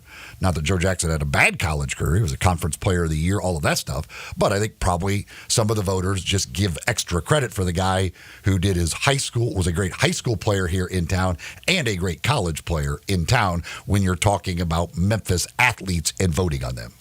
Absolutely. They had to take that into consideration. He had a very solid career at Memphis, at times spectacular. And maybe some voted for Supreme Bay and they didn't know who it was. Maybe Supreme Bay is number 6 on the list. Yeah, but at times Joe was spectacular. And at other times, not so much disappointing the individual, but where the team went, the whole era of the Four Kings and all that. But yeah, I think it's a combination of what he did in high school and then in college. There were other guys who were incredible high school players. Now, I'm not sure how many McDonald's All-Americans we had, but there was, Zach, do you know off the top of your head how many in the 2000, since 2000, how many high school All-Americans Memphis produced? Paris London was when? Was he like the late 90s, right? Like 1990s. He didn't go into 2000, so I think he wouldn't even be considered. Plus, his career was looked at more as disappointing at Memphis.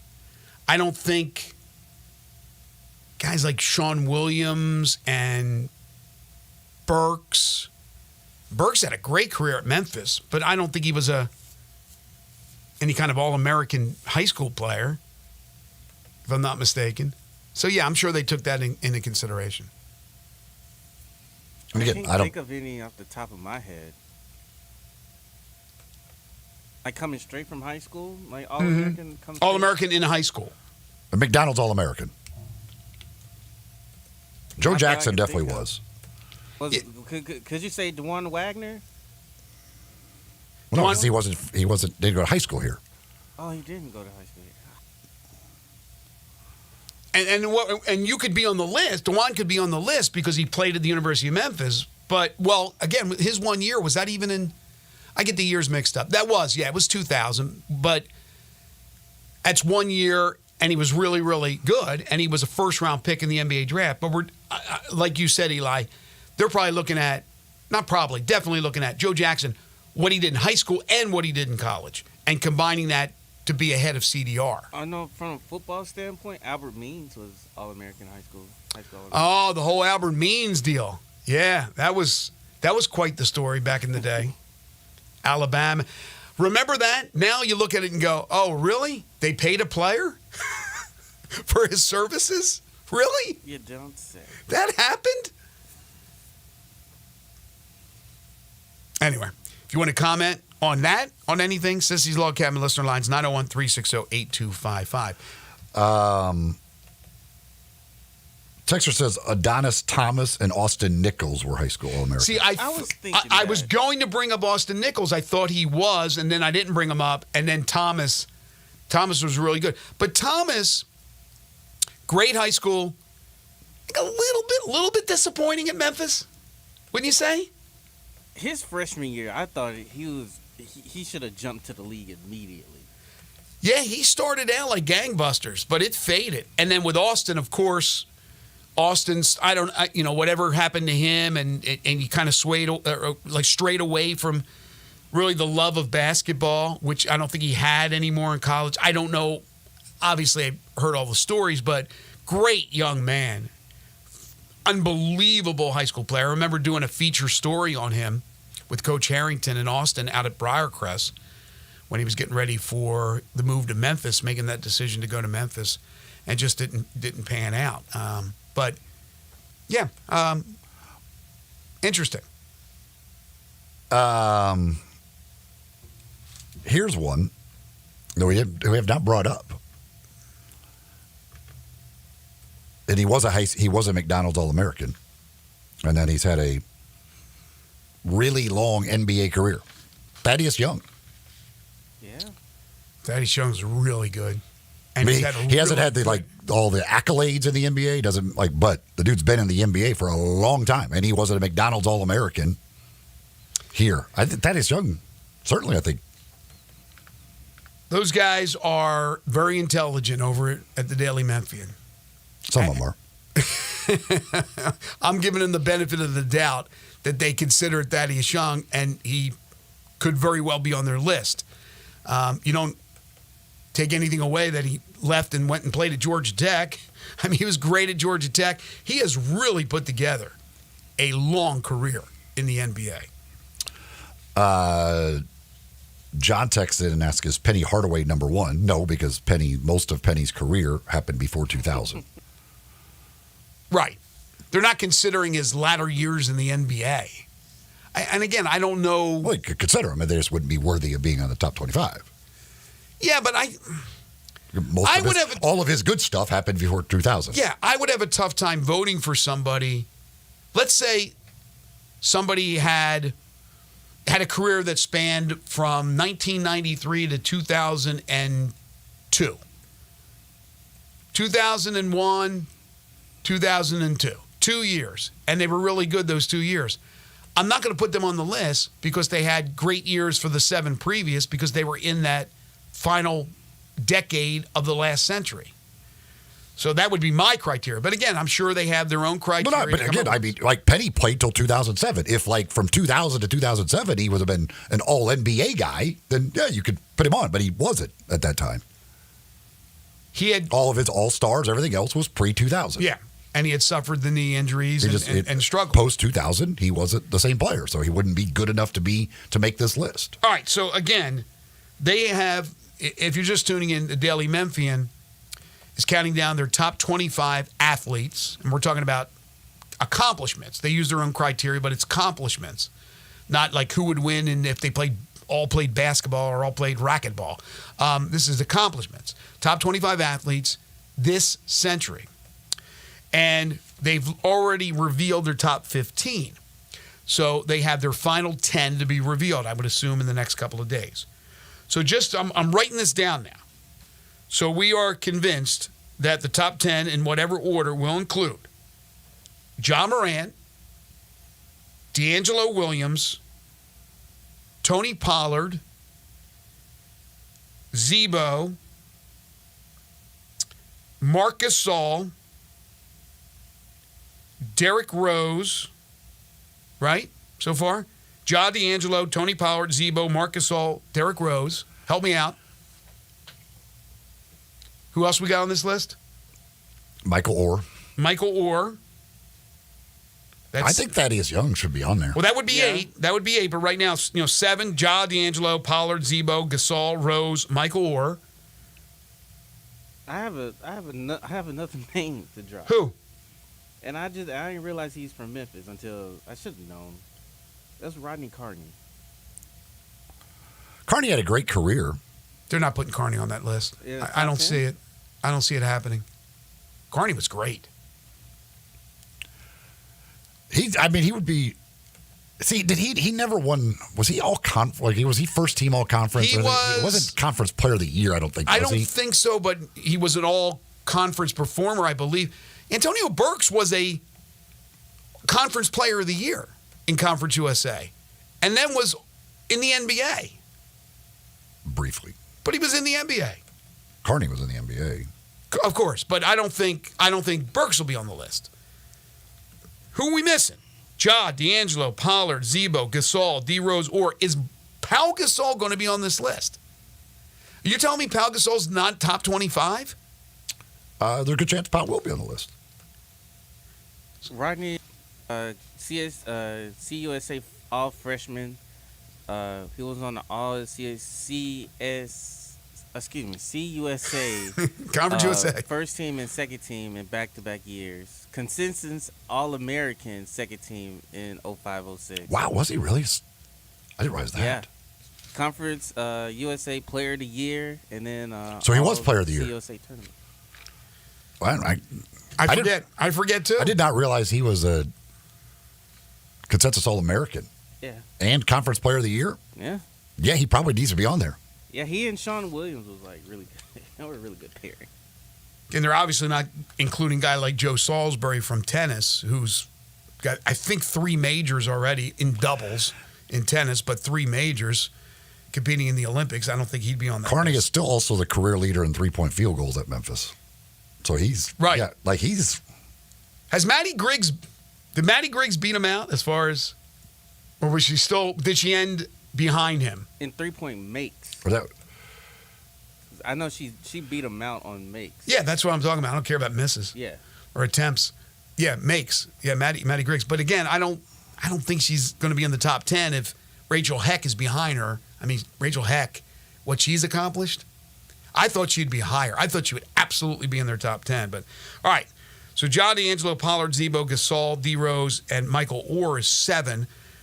Pau Gasol. Carney's 3rd career scoring, 1st in 3-point, and had up. Yeah, Carney, yeah, and Carney should definitely be up there. But shouldn't he really be a question? But then it should really be, unless we're missing some people, if you consider Thaddeus Young and their career and his career, Rodney Carney and Pau Gasol, you add to the other 7, there's your 10. I don't think it's going to end up that way. I have a feeling there's going to be another Tiger football player, but I don't know. Texter brings up be Win Prime. Was Jonathan Bolin that pitched at the University of Memphis? Yeah, Jonathan Bolin was really good, and he's in the Royals organization, but I don't think he'll be on there. How about if you're going to take a baseball player, you would take Hunter Goodman. Hunter Goodman was incredible, absolutely incredible. I had the fortune of calling a bunch of his games with Brightwell, and every time he came up to the plate, there was a chance it was going to be a home run. Oh, we still at the top. Matt Cain still hasn't come up, so Matt Cain will be in that top 10. Matt Cain. Tennessee Tom brings up Eric Gray. Eric Gray was fantastic. Certainly a great high school player. Had a very good college career, but I don't think he would make top. No. He's not going to make top 10. No. Stephen Gostkowski is on the list. Right? Yeah, he's already been. Gotti's already come up. Jake Elliott has not. He's a good one. But I wouldn't think Elliott would be top 10 if Gostkowski was wherever he was. He was in the teens somewhere. But Elliott already has 1 or 2 Super Bowls. He's played in 2. He has 1. He's played in 2. He's won 1. He's going to go down as one of the greatest kickers ever if he continues this for another 3, 4, 5 years. I mean, the percentage of makes. By the way, speaking of kickers, Riley Patterson, former Memphis Tiger kicker, released by Jacksonville. Maybe he'll get picked up by Detroit, where he played before. After Badgley's injury the other day, he's out for the foreseeable future. So I don't know. This is tough because there's going to be some names right there that are going to be left out. And we'll have somebody, if not, Somebody first of all, brings Varlos up, on Friday, but we may get somebody else from the Daily Memphian to talk about this list as well when it's complete. What's his name that played at Arlington High School, plays for the Seahawks? Clinton McDonald? No, the running he's back. from Arkansas, I think. Oh, the running back from Walker. Yeah. Oh, Kenneth Walker. Kenneth. I couldn't think of his first name. Walker. Somebody brings up him. I don't know that he's done enough. That he might be a guy that, again, in 10 years you redo the list if he has a really good NFL career, but was certainly had a really good college career. I mean, who are the great high school players in the last 23, 24 years in Memphis? I'm not talking about like very good or even like an all-state performer. I'm just talking about these guys were unbelievably good. Michael Orr, certainly, and then went on to be a great college player and then in the NFL. That's why Michael Orr should be on the list. Hell, they made a movie about the guy. If he's not on the list, then, I don't know who would be. That was a great high school player that moved on and became a great college player, maybe even into the NFL. Pollard is another one. Like, I don't even remember. I'm sure Tony was great in high school, but I don't even remember that because I wasn't covering high school football like I did when I was in television here. But Pollard certainly would be on that list. Walker was unanimous All-American in 2021. Yet he has in the NFL so far, because he hasn't been there that long, he hasn't had like Pollard made a Pro Bowl in the NFL. Mm-hmm. Who are you looking up, Walker? Yeah. Walker, won a Doak Walker Award. That's impressive. Unanimous All-American. That's impressive. Like his college, the 1 year he spent at Michigan State is pretty. It's a pretty incredible year. Yes. Again, I don't think I could have easily made a case for him to be somewhere so already in the list. Top 10 would be hard, but again, if you do the list in 10 years, he could very well be top 10. Right. If he continues to, if he has a good NFL career, but I don't know that he's done enough now to be in the top 10. I agree. Let's take a break. We can continue this conversation. I got a bunch of NFL news I want to get to as well. We'll talk some Olympics. That's all coming up. Don't forget, in our first segment in hour 3, we're going to give away Golf for 4 opening day at Audubon. We had a chance to get a sneak peek yesterday and play the course. It's Thursday, August 1st. What's the tee time? It's Golf for 4. Tee time is going to be... I think it's 12:50. We'll double check on that, but it's a set tee time, and it's only for Thursday. So, don't even enter if you can't make it for that foursome, but we're going to give that away in hour number 3. I want to tell you about Pinnacle Roofing and Restoration for all your roofing and home repair needs. Call Brandon McCullough at 901-438-5084 or go online to newroofmemphis.com. They offer many different plans and options to choose from a 6 to a 12 to a year and a half option as well. 18 months, same as cash option. They'll work with your insurance company. They'll work out of pocket, whatever it takes to get that new roof or that roof repaired. They are part of the Roofs for Troops program. Any veteran, active, or retired get a $250 rebate on the purchase of a new roof. They do residential and commercial roofing. So this goes for business owners and property managers as well as homeowners. If you have a leak or any other roofing problem, call Brandon today. They'll come out and do a free roof inspection. They are licensed, bonded, and insured, and a member of the Better Business Bureau. Again, this is a locally owned and operated company. You get a 5-year labor warranty on the purchase of a new roof. All their work, satisfaction guaranteed.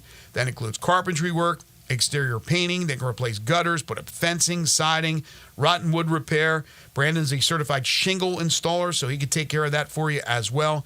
Pinnacle Roofing and Restoration for all your roofing and home repair needs.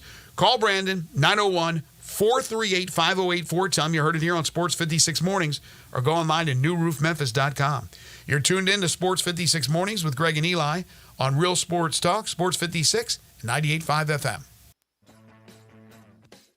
Join the voice of the Tigers, Dave Woloshin, for Wolo and Friends.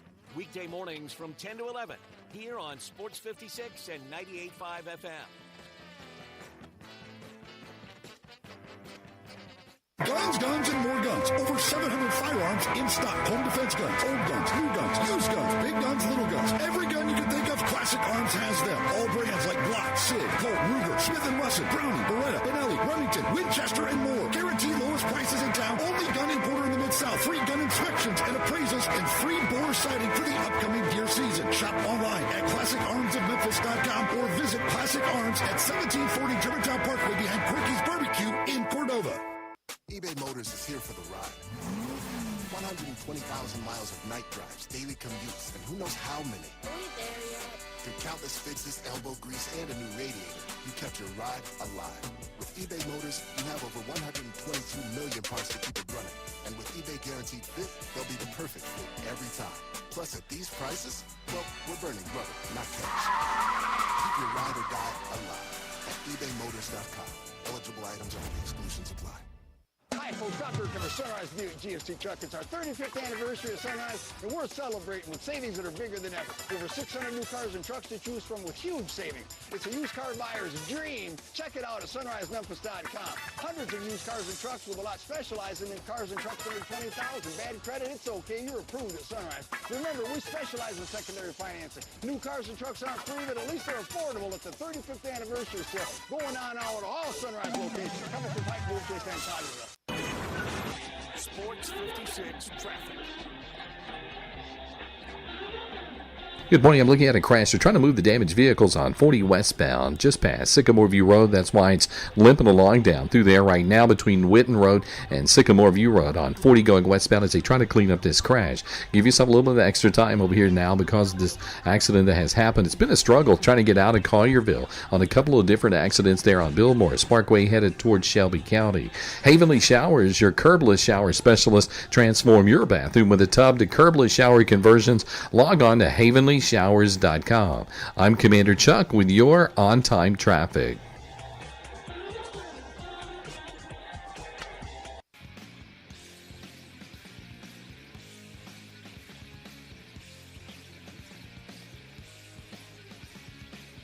Now back to Sports 56 Mornings on Sports 56 and 98.5 FM.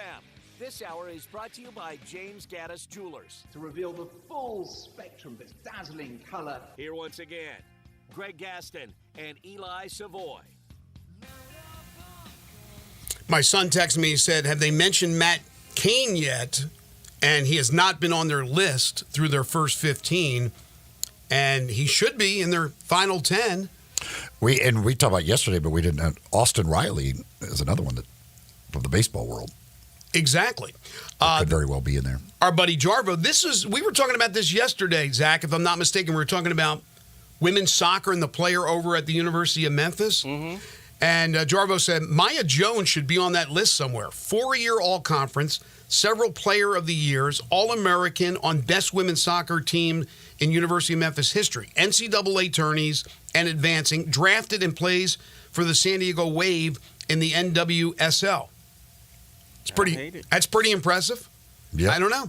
Again, deserving to be on the list somewhere, but if she's in the top 10, that means you're knocking out one of these big boys. I have a name coming from the high school ranks. Lester Hudson. Nah. You don't think so? No. I mean, Lester Hudson was a great player, but he's not top 25. I mean, well, yeah, not top 25, but I mean, like, he could have snuck his way into the top. Heck of a player. Heck of a player. But you, I think the way this is going right here, that they're not going to have Pau Gasol on the list. I'll be curious to see if they do or not. I mean, it seems like I'm the only one that gives the love to Pau Gasol. Everybody else is kind of, hey, they moved on from him. Mark, absolutely. You made the point yesterday, Eli, that you can make the case for him to be number one. But I think it's going to come down to Ja or D'Angelo in one order or another. One or two. But I could be wrong. I was very, very much wrong about Heck. I thought Rachel would be higher than she was. I mean, to me, there's no doubt that Mark should be ahead of Ja at this point. Grizzlies games returning to Xfinity after Diamond Sports and the Diamond Sports Group and Comcast reach a new deal.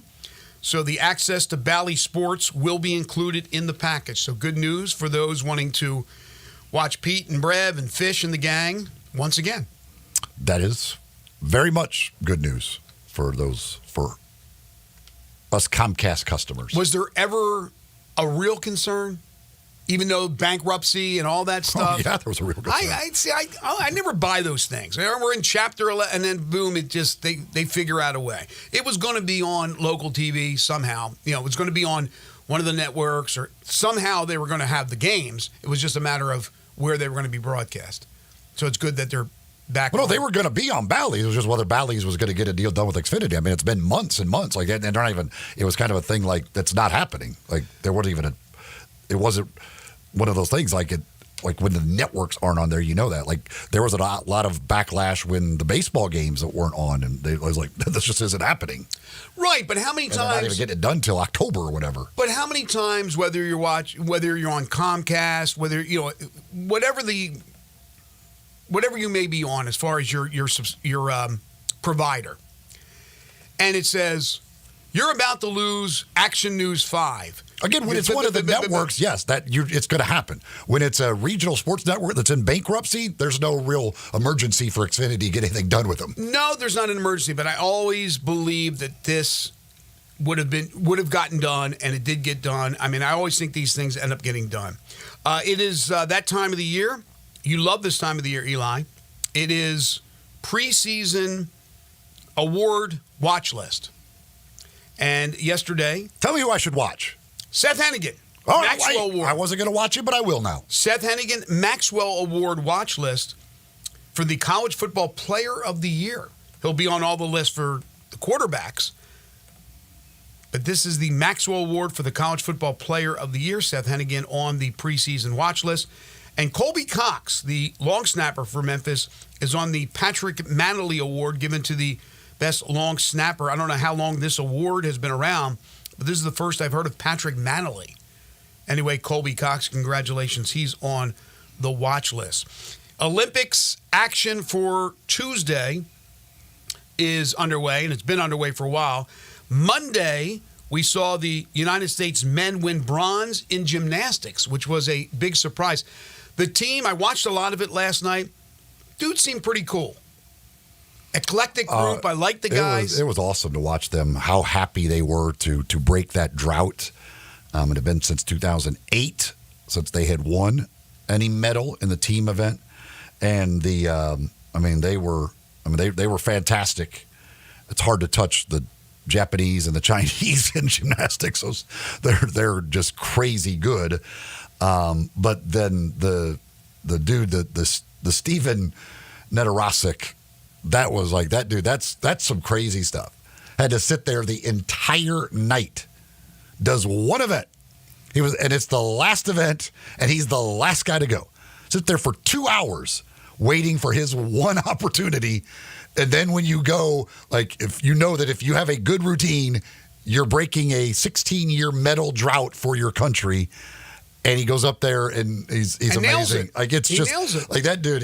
That was awesome to watch. Like watching them lift him up afterwards. Like that's just. I can't imagine sitting there that entire time, watching your teammates do what they need to do, and just they're like, it's probably going to come down to me after I sit here for 2 hours I get one routine to try and make sure we win this medal. He was trying to stay loose, and you saw him on the sidelines trying to do that as others were performing.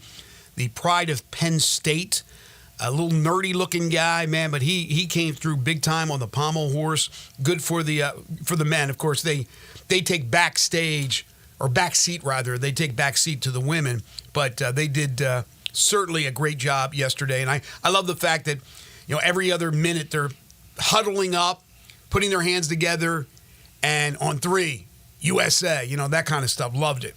The U.S. women's basketball team beat Japan in their first game, 102-76. Asia Wilson, Breanna Stewart combining for 46. Yeah, they had a big height advantage, as you would imagine, over the Japanese. 56 straight wins in Olympic play for the U.S. women's Olympic basketball team. Yeah, I mean, they're a machine. The world hasn't caught up in women's basketball. No, it has not. And it won't. It's not even close. They've got these darn rugby sevens we're playing right now. USA's playing New Zealand. One thing will never change. I can watch an entire rugby match, and these little 7-minute half deals. They go like they play 2 in a day. Like I was like, you can't play 2 rugby games in a day. Like that's pretty physical. No, they play 2 because you're playing 7-minute halves. You play a 14-minute game. But I can watch rugby. I will never know what's going on in rugby. I have no idea what is happening in a rugby match. we watch and we think it's like it's football. The dude gets tackled, or in this case, the woman gets tackled, and you think they're down, and they're able to throw it back to one of their teammates. I have no clue how the game works whatsoever. None of it makes sense to me what is happening. Well, it's the first time in history that the U.S. women's rugby team has reached the semifinals. And they have the one girl, and I forget her name, that yesterday had the big stiff arm that even Derrick Henry of the Baltimore Ravens responded to. It was tremendous. So good on them. Watched a little beach volleyball again yesterday. Not a bad sight to watch these beautiful women in the attire that they're wearing. Kristen Nuss, maybe my favorite Olympian. And athletically, yeah, absolutely. 5'6". She was great. She is unbelievable. She gets everything. She digs every single shot. And she's awesome at the net. I couldn't believe it. Her teammate's a giant, 6'4", right? And then which makes her look even smaller. Like when I first turned on, I was like, my gosh, is she 5 feet tall playing beach volleyball? She's 5'6". She's absolutely incredible. Yeah, and the setting is beautiful, as we talked about yesterday, with the Eiffel Tower in the background. When we come back, I forgot we completely skipped over Humdinger's trivia. Oh, we did. All right. Okay, so we got Humdinger's trivia when we come back. Don't forget, we're giving away golfer Fort Audubon for Thursday. We'll do that in hour number 3. We got a lot of NFL to get to and a crazy ESPN list for the top 25 college football players of the 2000s. Crazy in the fact that they left out a very big name. This is Sports 56 Mornings with Greg and Eli on Real Sports Talk, Sports 56 and 98.5 FM. Broadcasting from the Family Leisure Studio, we are Sports 56 and 98.5 FM. Getaway Sports Bar, the best kept secret in town. Open noon to 1:30 a.m. 7 days a week. Garden, the creators, SEC NFL Dream Bar over 20 years ago. You'll never miss a minute of action. 10 TVs, 5 70-inch TVs for all the big games. Come up on 6 pool tables. Oldest beer in town. Grab your pool stick and get you some good bar talk. 100 chicken tenders. Daily happy hour Monday through Friday, 1 to 6 p.m. on Reagan District 25 Getaway Sports Bar, 2632 Winchester. At Jason's Deli, when you're dining in or picking up curbside, you can expect wholesome food and no surprises. Just delicious sandwiches, crisp salads, and quick quality meals made with the freshest ingredients and no artificial trans fats, MSG, high fructose corn syrup, or artificial colors and dyes. Around here, a lot of thought goes into what we put into our food and what we take out of it. Because you're not just taking a bite, you're getting a taste of who we are. New items are constantly being created to expand our menu for all tastes and special diets with vegan and gluten-free options available. Convenience and on-time delivery you can count on. It's just a click away at jasonsdeli.com. So whether you need to feed 5 people or 5,000, the team at Jason's Deli, they have the credentials and the commitment to keep you satisfied. Freshness is nearby. Jason's Deli with locations at Ridgeway in the Parkway Center, Poplar in Highland, Germantown Road in Cordova, and Goodman Road in Highland Ranch. Jason's Deli. It's wholesome food and no surprises.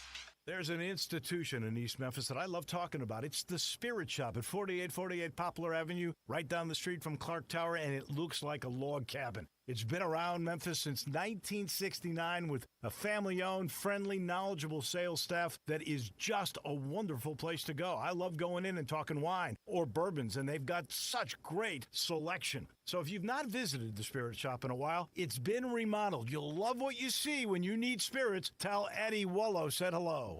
Listen up, I got Marty McNade on the line at Gossett Volkswagen, Germantown. Hey, McNade, how far back you moving on prices? Way back, Randy. Doc told me you can take your pick. 2024 Teos SE or 2024 Jetta Sport. Gotta go back in time to the good old days at $275 a month. Great Scott, McNade. Gossett Volkswagen on Germantown is really moving prices back. That's right, Randy. And I hear you got the 2024 Atlas Peak Editions going for $5,000 off MSRP, or you can get 1.9 for 60 months. That's right, Randy. Your future's whatever you make of it, so let's get to Gossett Volkswagen, Germantown. Ask for Marty to find out how much he can move you back on price. Hey, Marty, hit us with that Gossett Volkswagen locator. 7420 Winchester Road, or shop online at GossettVWG.com.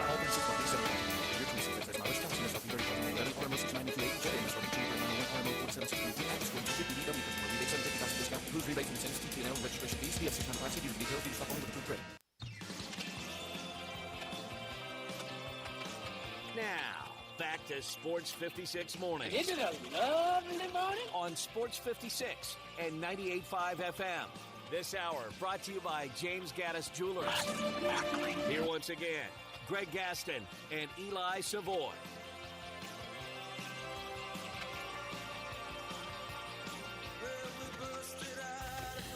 I was watching the men and the rugby competition at the Olympics the other day.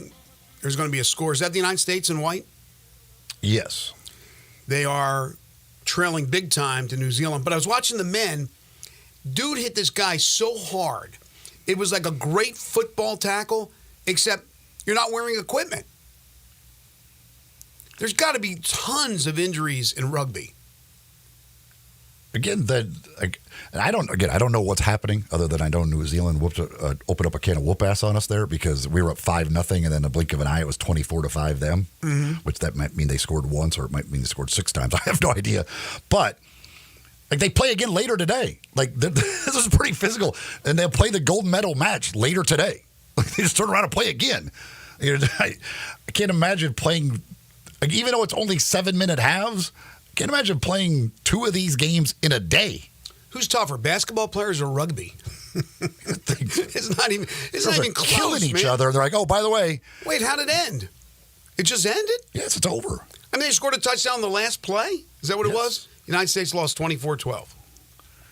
They just beat the crap out of each other. They go ice down, I guess, for, I don't know what time the next one is, but like yesterday, the U.S. played twice in one day, and now New Zealand, since they won that, they'll go play the gold medal game. And I guess the U.S. will have to play in the bronze. Yeah, they'll play. So what time does that say? Yeah, so they're playing this afternoon. They turn around and play this afternoon. The U.S. will play in the bronze medal match, trying to win their first medal ever in New Zealand. And it's Canada and Australia on the other side. Those ladies are rough, man. Man, rough. If I played, I don't care if it's only 14 total minutes. I played one of those games. I'd be recovering for a month. They got to play this afternoon. They're just turn around and play again this afternoon. I think everybody from New Zealand is tough. I just get that thought that Steven Adams, you meet guys like that with the accent and as big as they are. Obviously, it's not for everybody, but it just seems like every person in that damn country, male or female, is tough. It is time for Humdinger's Trivia. It's your opportunity to win a $25 gift certificate to Humdinger's. And, of course, on Tuesdays, that's Taco Tuesday over at Humdinger's. I was there last Tuesday, as a matter of fact, enjoying both chicken and fish tacos, as a matter of fact. Last week when I was over there for Taco Tuesday, their chicken and fish tacos just $2. That's all day, each and every Tuesday that you could take advantage of that. But, of course, you could take advantage of all the other great things on their menu as well, from their grilled fish options to their great sandwiches, the great appetizers like the crab cakes or the humdinger shrimp or the wings or any of those types of things. They got so many great things. Humdingersrestaurant.com is the website where you can check out that entire menu. You can get information about catering as well. If you got an event that you need catered, Humdinger's is a great catering option. You can get all the details about that. They're great sides, the great toppings that you could put on some of those things as well. It's delicious. Humdingers at Poplar and Massey in the shopping center there. That's where you will find them, and that's where you're going to find that delicious food. And again, if you are the first to answer our trivia question correctly, well, then you can win a $25 gift certificate to Humdingers. And you can text in on the Sissy's Log Cabin listener line to answer the question at 360-8255. That's 360-8255. Text in your answers, and the first correct answer gets the $25 gift certificate to Humdingers. And here is today's question. It is Olympic themed. Last week, Salt Lake City was named as the 2032 host for the Winter Olympics. They hosted in 2002 as well, so it'll be their second time hosting the Olympics. What U.S. cities have hosted multiple Olympics? What U.S. cities have hosted multiple Olympics? It could be summer or winter. What U.S. cities have hosted multiple Olympic Games? Text in 360-8255, 360-8255. First correct answer will get $25 gift certificate to Humdingers. I'll tell you one thing about host cities for the Olympics. When I was on my trip in Europe, we drove through Innsbruck. They've hosted the Winter Games, I believe, 3 times. We didn't stop in Innsbruck. We just drove through it. But you could see outside our bus the ski jump that they do. And it's heart-stopping watching it on television. But when you see those mountains and how high that jump is, it is freaking scary. I don't know how those athletes do it. I mean, they are fearless. But that is, and again, that's a beautiful city that's hosted the Olympics, the Winter Olympics 3 times, I believe. But man, oh man, that ski jump, woo! What U.S. cities have hosted multiple Olympic Games? 360-8255. I'm not telling you how many there is. You can figure that out and text them in. But do you need all of them that have hosted multiple Olympic Games? 360-8255 for that $25 gift certificate to Humdingers. You need a tough, reliable tractor to tackle those tough chores? We'll go see the folks at Mid-South Ag Equipment with the Case IH Farm All series of tractors. They've got exactly what you need. Of course, bush hog equipment and much, much more you'll find at Mid-South Ag Equipment. They've got new equipment. They've got used equipment. They also can do service on your current equipment. They can take care of you and your equipment at Mid-South Ag Equipment. Easy to find just south of Collierville on Goodman Road. If you take I-269 to the Goodman Road exit, they're just a half mile west. Very easy to get to and find the folks at Mid-South Ag. Also, easy to find them online, midsouthag.com. That's the website for you to check out the inventory of what they've got, check out special deals they've got going on. It is Mid-South Ag Equipment. We got plenty of NFL, college football to get to in hour number 3, and we're giving away golfer Ford Audubon. It's coming up next. This is Sports 56 Mornings with Greg and Eli on Real Sports Talk, Sports 56 and 98.5 FM.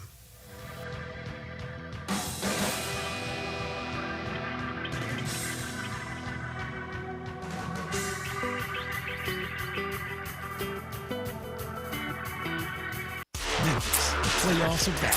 Come see the PGA Tour's best compete for the trophy, the FedEx St. Jude Championship, August 14th through 18th. Witness the drama as 70 players arrive in Memphis and only 50 move on.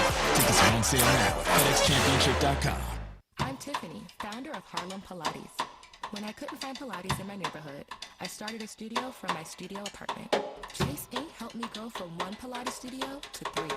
Because when you start small, you're going to need some big help. Chasing Business Cash Card, you can earn up to 5% cash back on business essentials, so your business can go from here to possible. Chase for business. Make more with yours. No business owner compensated for their participation. Cards issued by JP Morgan Chase Bank and member FDIC, subject to credit approval. Terms apply. It's the Gossett Mitsubishi Motors Summer Sales Event, and you won't find a better bang for your buck. So get to Gossett Mitsubishi on the Pike and get 43 MPG Highway and 2024 Mitsubishi Mirage, $17,980 or $299 a month.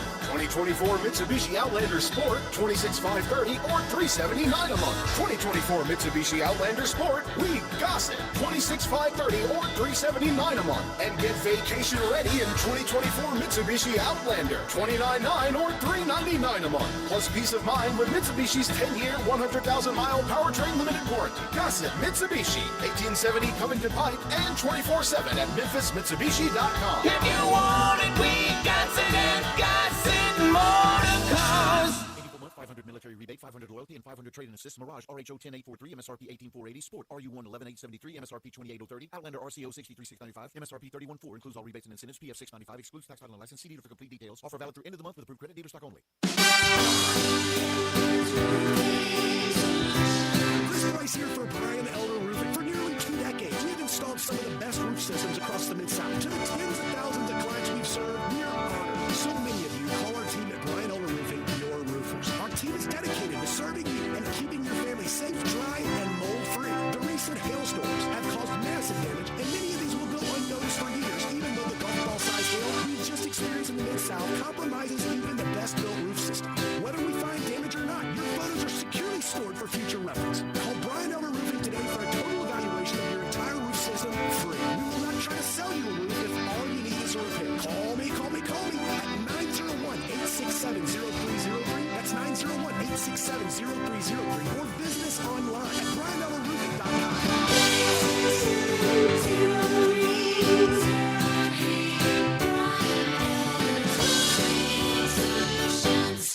Summertime's finally here, and that means it's time to party. Lucky for you, Family Leisure is having a summertime to party sale. Now, what's all included in this party sale? Practically everything. 24-foot above ground pools for as little as $19.99.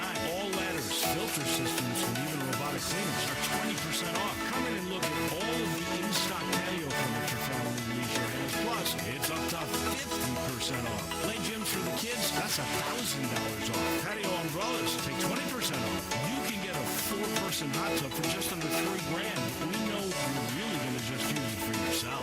Family Leisure has discounted pricing on all in-stock pool toys and floats while the supplies last, so you better get in quick. Plus, Family Leisure has special financing available. Just ask an associate for all the details. Summertime means party time, and Family Leisure is ready for any party. Family Leisure, Whitten Road at I-40, where family and fun all come together. This Sports 56 traffic report is brought to you by Luttrell Belting. They keep you moving. Sports 56 traffic. Good morning there, Bobby. Got that wreck from earlier on 40 westbound, just past Sycamore View Road. It's jammed up that traffic now. At times, it's a little bit slow between Germantown Parkway all the way up to Sycamore View Road because of that earlier crash. Hopefully, it'll start to move a little bit better on 40 westbound. Again, trying to get past that crash there at Sycamore View Road. It's been a struggle trying to get out of Collierville on 385 Billmores Parkway on a couple of different accidents. Havenly Showers, your curbless shower specialist. Transform your bathroom with a tub. Curbless shower conversions. Log on today, havenlyshowers.com. I'm Commander Chuck with your on-time traffic.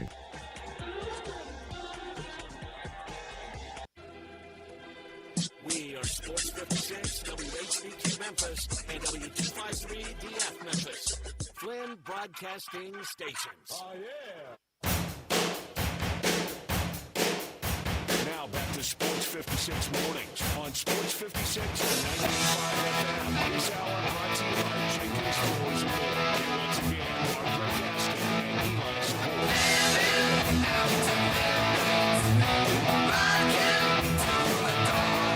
Everyone, welcome back, everybody. 9:02 the time. Hour 3, final hour here on our Tuesday edition of Sports 56 Mornings. Greg Gaston, Eli Savoy, and Zach Boyd with you from the Family Leisure Studios. Family Leisure, 2120 Whitten Road, just north of I-40. Currently 81 degrees. It will get up to 97 today. Excessive heat warning is in play. Plenty of sunshine, hot and humid tonight. Clear skies with a low of 78. And then for your Wednesday, pretty much the same. 97 for a high. Sunshine as well. Hour 3 of the program is brought to you by Jenkins Floors and More, and they invite you to their retail warehouse where they pass wholesale savings on to you. They have the new warehouse open at 2356 Goodman Road in Horn Lake. They also have stores in Cleveland, Mississippi, and in Little Rock. They specialize in flooring and carpeting, tile, plantation shutters, blinds, and so much more. Jenkins makes your life easy, a 2-week turnaround. They will come to you. They will give you a free estimate. And then if you go with Jenkins, they will have the job done in 2 weeks. That's their promise to you. Now, you may do the project yourself. You may be a contractor out there that wants to do and does do these projects by themselves, by yourself. Then you certainly got to take advantage of Jenkins Floors and More because they sell the products wholesale. They skip the middleman and are going to save you lots of money.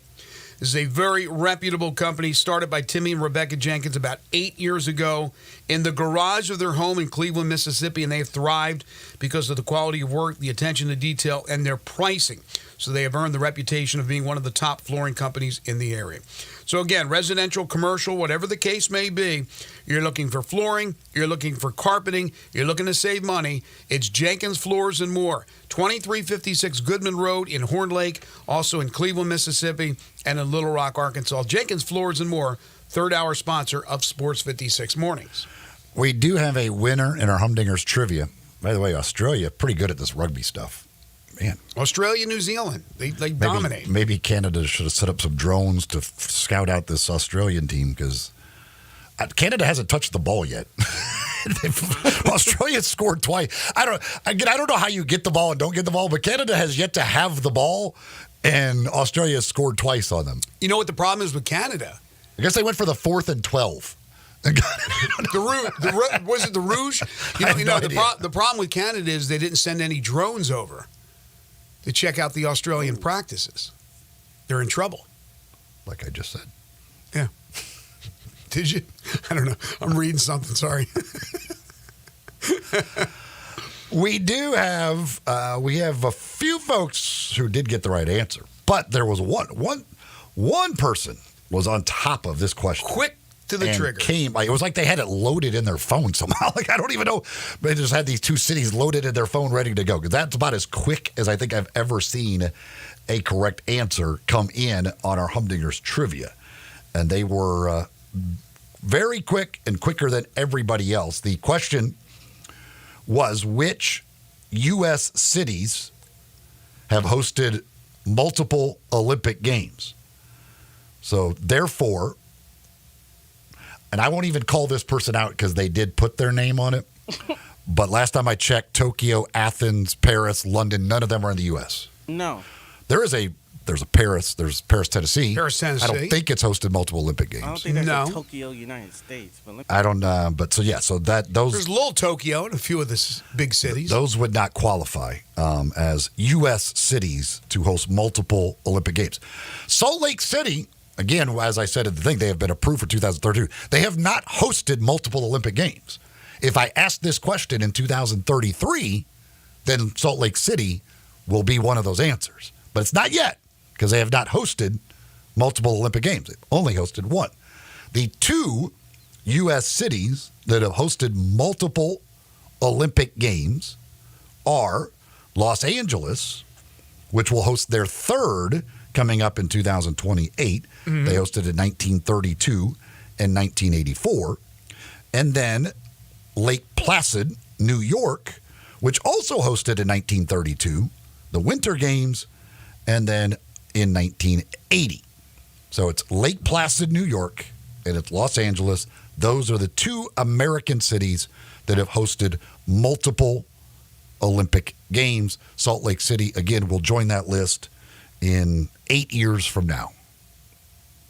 Oh, by the way, 1980, Lake Placid, something happened that was big during the Olympics. Do you remember? Can't quite put my finger on it. I'm trying to remember what it was. Maybe somebody could text. Oh, yeah, Miracle. The Miracle on Ice in 1980. 44 years ago. Want to age yourself? Think about that. 44 years ago was the Miracle on Ice. All right. Normally at this time, we have our weekly golf segment with Mickey Barker, who is the golf administrator for the city of Memphis. He is feeling under the weather, and if you're listening, Mickey, get better soon. But yesterday we had a chance to go out and play Audubon. Sneak peek, and what a job they did with the renovation of that golf course. It's tremendous. We want to give you a chance to win. So we have a package here, Golf for 4, to play Audubon on opening day, which is this Thursday. We have a 12:50 tee time with your name on it. So if you can make it on Thursday, if you can make it for the 12:50 tee time, if you have 3 others in mind, then you're going to want to try to take a shot at the trivia question here and win. If not, you can't go. Don't even waste your time, right? Unless you can give it to somebody. But we're going to need a name. And again, we're going to have you all set up for Thursday thanks to Mickey Barker. So Mickey has provided the question. We're going to do this via the Sissy's Log Cabin text line at 901-360-8255. First one with the correct answer is your winner, just like we did it for Humdinger's Trivia. Now that there's the new 6-hole par 3 course that is open up with Audubon, that has been added to that jewel, that renovated golf course. The question is, how many holes of golf do Memphis Public Links have total with all their courses? So you add up all the Memphis Public Links courses, including the 6-hole course, add them all up, what is the amount of holes that they offer? This is a text question only. 901-360-8255. The first correct answer, Golf for 4, Thursday, opening day at Audubon, 12:50 tee time. Okay? Text on in, 360-8255, 360-8255. And yes, again, that they have done it's really incredible. You will, whether you can play Thursday or whenever, you will want to get out and play the new Audubon. They did a fantastic job. I mean, it is in unbelievably good shape. I mean, obviously, you would expect with the fact that it hasn't been played on other than a few rounds. Mm-hmm. It is beautiful. The redesign has been incredible. It is.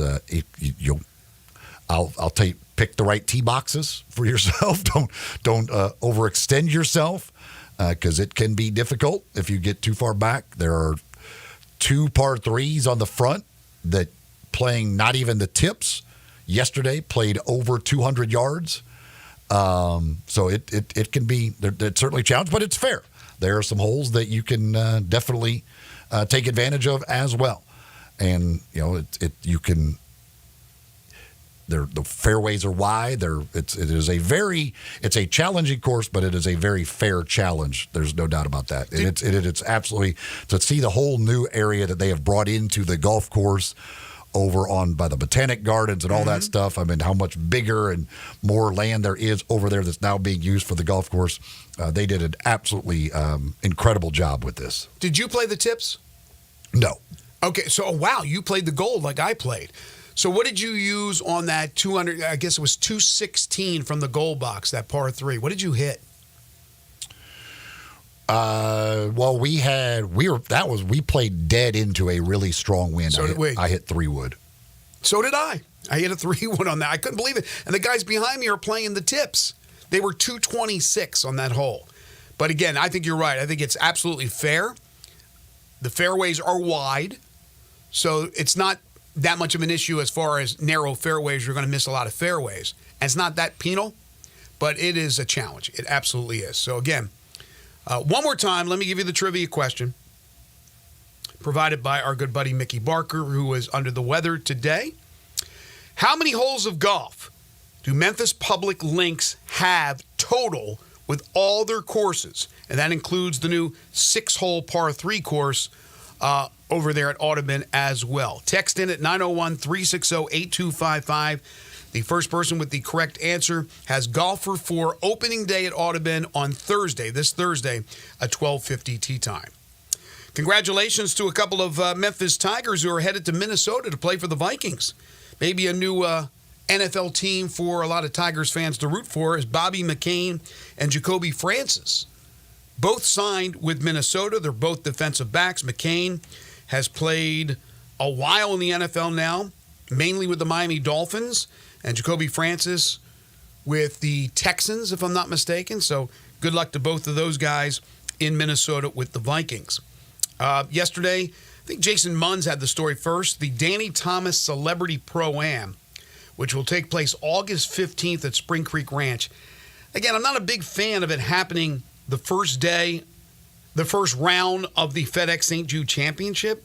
It's kind of strange in that sense, but it is what it is to bring these celebrities in, and then they'll be there on Friday at the golf tournament at the FedEx St. Jude Championship at TPC Southwind, and they'll be there to enjoy and probably be paraded around a little bit. But some of the celebrities that'll be on hand include Tigers basketball coach Penny Hardaway, former Grizzlies head coach Lionel Hollins will be there. Luke Kennard will be there. I guess you could assume that he's going to sign his contract with the Grizzlies, although I guess maybe we shouldn't assume anything. He could play even if he's not a member of the Grizzlies anymore, but I think that's going to happen. Luke played in it last year. He'll play in it again. Former Grizzly Vince Carter will be there. Mark Rippon, former NFL quarterback. Brad Penny, World Series champion pitcher. You got some actors involved. David Arquette is going to be playing in this thing. Richard Karn from Home Improvement. Remember him, the sidekick to Tim the Toolman Taylor and Tim Allen. Just some of the celebrities that'll be on hand. But again, it'll be on that Thursday, which is the same day as the first round of the FedEx St. Jude Championship. Yeah, obviously a great event that they have to you continue to raise money and all that stuff. It would be better if it wasn't up against the first round of the tournament, but it is what it is. That's the way they have to do it. So yeah, it's and the more money that can be raised, the better things are. That's for sure. From the NFL, this is a list that Pro Football Reference put together. This is active players with the best odds to make the Hall of Fame. And I would imagine they all make the Hall of Fame. But number one on their list is Aaron Rodgers. Number 2 is Travis Kelce. Number 3 is Julio Jones. Number 4 is Bobby Wagner.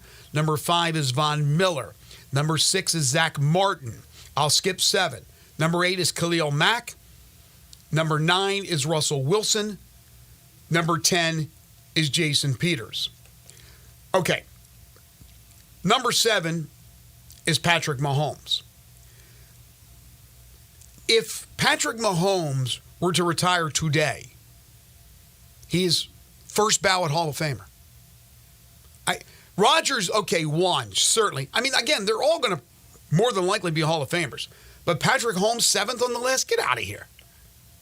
Active players with best odds? He should be... You should have to lay, what would it come at? Like $10,000 to win $1. Patrick Mahomes is a Hall of Famer. There ain't no question about it. Also not on that list, Aaron Donald. What, are you kidding me? Well, he's not active. Then you say active?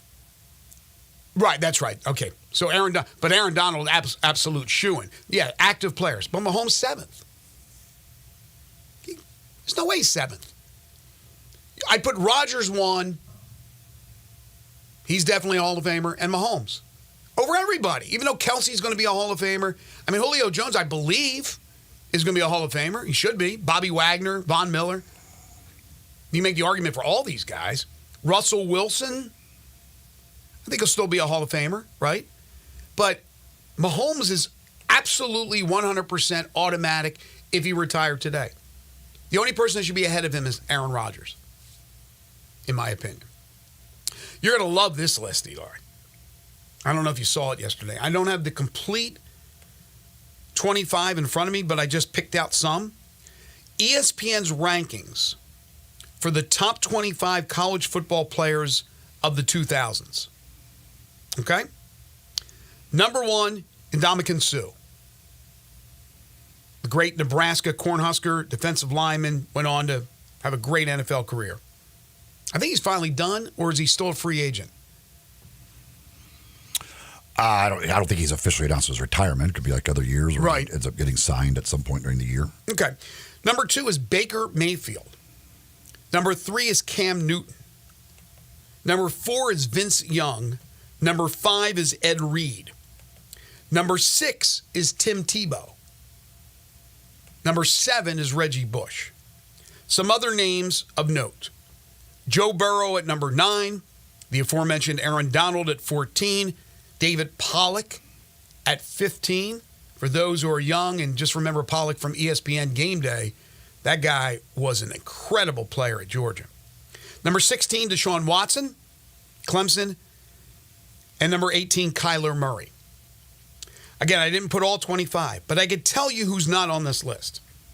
Your boy, Johnny Football. Johnny Manziel is not on a list of top 25 college football players in the 2000s. Am I missing something here? I mean, I guess they would. I assume that the penalty is the fact that it was only 2 years, but it was two of the best years you could have in college football. But I would guess that would be their argument, the fact that it was only 2 years that he played. You think it's a good argument? I mean, it's certainly a fair argument, but is it a good argument? No, I mean, I certainly would have him on there without question, but we had a texter to point out Darren McFadden's not on that list. He was the next guy I was going to go to. And I mean, like, that's like Darren McFadden. He was all these guys had amazing careers. The thing that is like crazy to me is not only do they not have those guys on the list, but he also has his first 10 out, and neither one of those guys is on his first 10 out. Who's his first 10 out? I didn't see that. Do you have that list in front of you? Michael Crabtree, Dwight Freeney, Robert Gallery, RG3, Calvin Johnson, Derek Johnson, Luke Kuechly, Trevor Lawrence, Marcus Mariota, and Christian McCaffrey. Yeah, I mean, all deserving. RG3, how many years did RG3 end up playing at Baylor? Won a Heisman. I'm not sure if he was 2 or 3 year guy as the starter. I mean, RG3 seems like he should be top 25, not honorable mention. Manziel, Darren McFadden absolutely should be on the list. But again, who do you take off? Started 3 years, and he had 1 year where he only played 3 games. Okay, but he had 3 years. Okay, so yeah, maybe that comes into play in their mind and their criteria. To me, if you have 2 unbelievable years, I got to give that heavy consideration. But some of these guys, if not all of them, 3 years, 4 years of unbelievable football. Baker Mayfield, a lot of people had a problem with him being number 2. You have Cam Newton, who played, how many years did he end up playing at Auburn? 2? Natty, and the Heisman, the 1 year. He only played the 1 year at... 1 year. Right. Okay, national championship, Heisman. Pretty good. Now, the argument with Sue is they didn't win a national championship, right? When was the last Nebraska? No, he did not win a national championship. Okay. I don't think even Leinert's not even on this list, is he? I'm not saying he should be in the top 25. Maybe he is, and I didn't write it down. But you got Reggie Bush. Tim Tebow, number 6.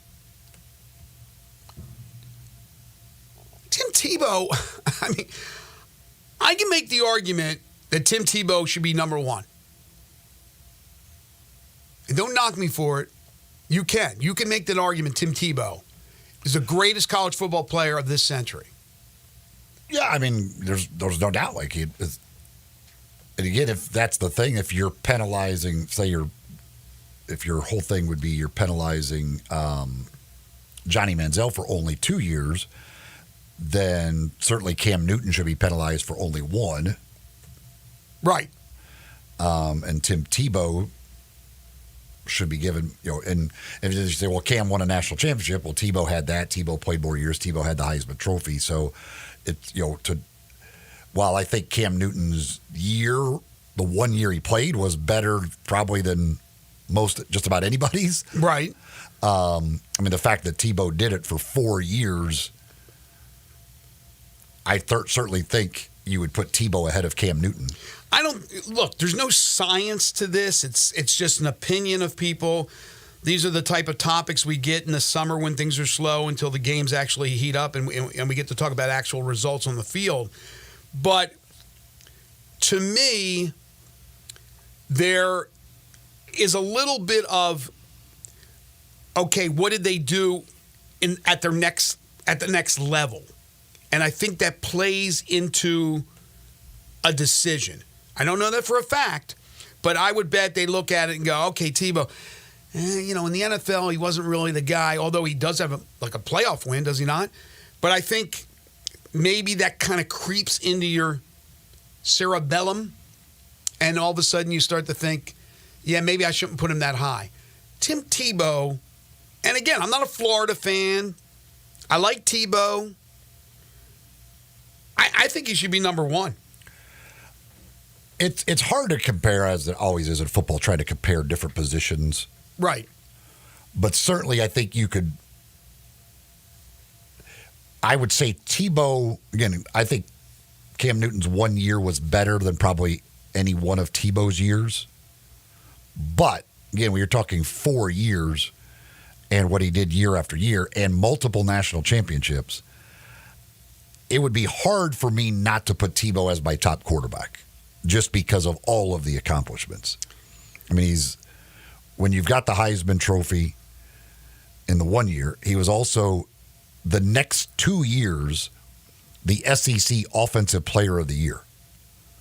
So, and first team all SEC. And SEC's pretty good. And he won the Heisman Trophy, then followed that up with 2 SEC Offensive Player of the Year awards and won an extra a national championship on top of it. That's hard to argue Cam Newton in 1 year to be better than that. Ed Reed was a terrific player. Miami, right? Mm-hmm. He went on to become an even better NFL player. But I don't remember the impact that Ed Reed made, off the top of my head, with Miami. But he's ahead of Tim Tebow? I don't think there's any way. I don't think he should be ahead of Reggie Bush. But I'd also argue that Baker Mayfield, who was fantastic, don't get me wrong, should not be there at number 2. Should Baker Mayfield be the highest on this list of quarterbacks? Let's just talk about the quarterbacks. Mayfield's ahead of Cam Newton. He's ahead of Vince Young. He's ahead of Tim Tebow. Anybody who played during this time period, he's ahead of. Johnny Football's not even on the list. Great. Don't get me wrong. There's nobody that's a slouch here on this list. Should Baker be 2? No, again, as I said, Tim Tebow would be my highest ranked quarterback. Yeah. Again, Liner was pretty special at USC. And you could say, well, he had Reggie Bush. But they all had weapons. Tebow had weapons. Ed Reed, by the way, 21 interceptions, 4th in NCAA history, 31 pass breakups, 4 forced fumbles, 4 blocked punts, and 5 touchdowns. Ed Reed was an incredible college football player. And I didn't say he wasn't. He was an incredible football player. I still don't think he's ahead of Tim Tebow. Like I said, Tim Tebow on my list, number 1. But Darren McFadden, as the texter said, was so freaking dominant. Every time he touched the ball, he could go for 80 and 6. Every time. And again, I know Sue was, you weren't running on his side. He was a monster. When was the last time Nebraska did anything? Was Sue on the team or was that all before Sue? They had, I think, a couple good years when he was there. They didn't win national championship. Right. I'm trying to remember how good they were. But you got to take that into consideration, too, a little bit, don't you?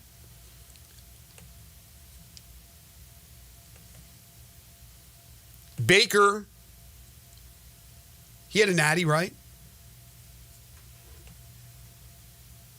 Hmm? Did he have a natty?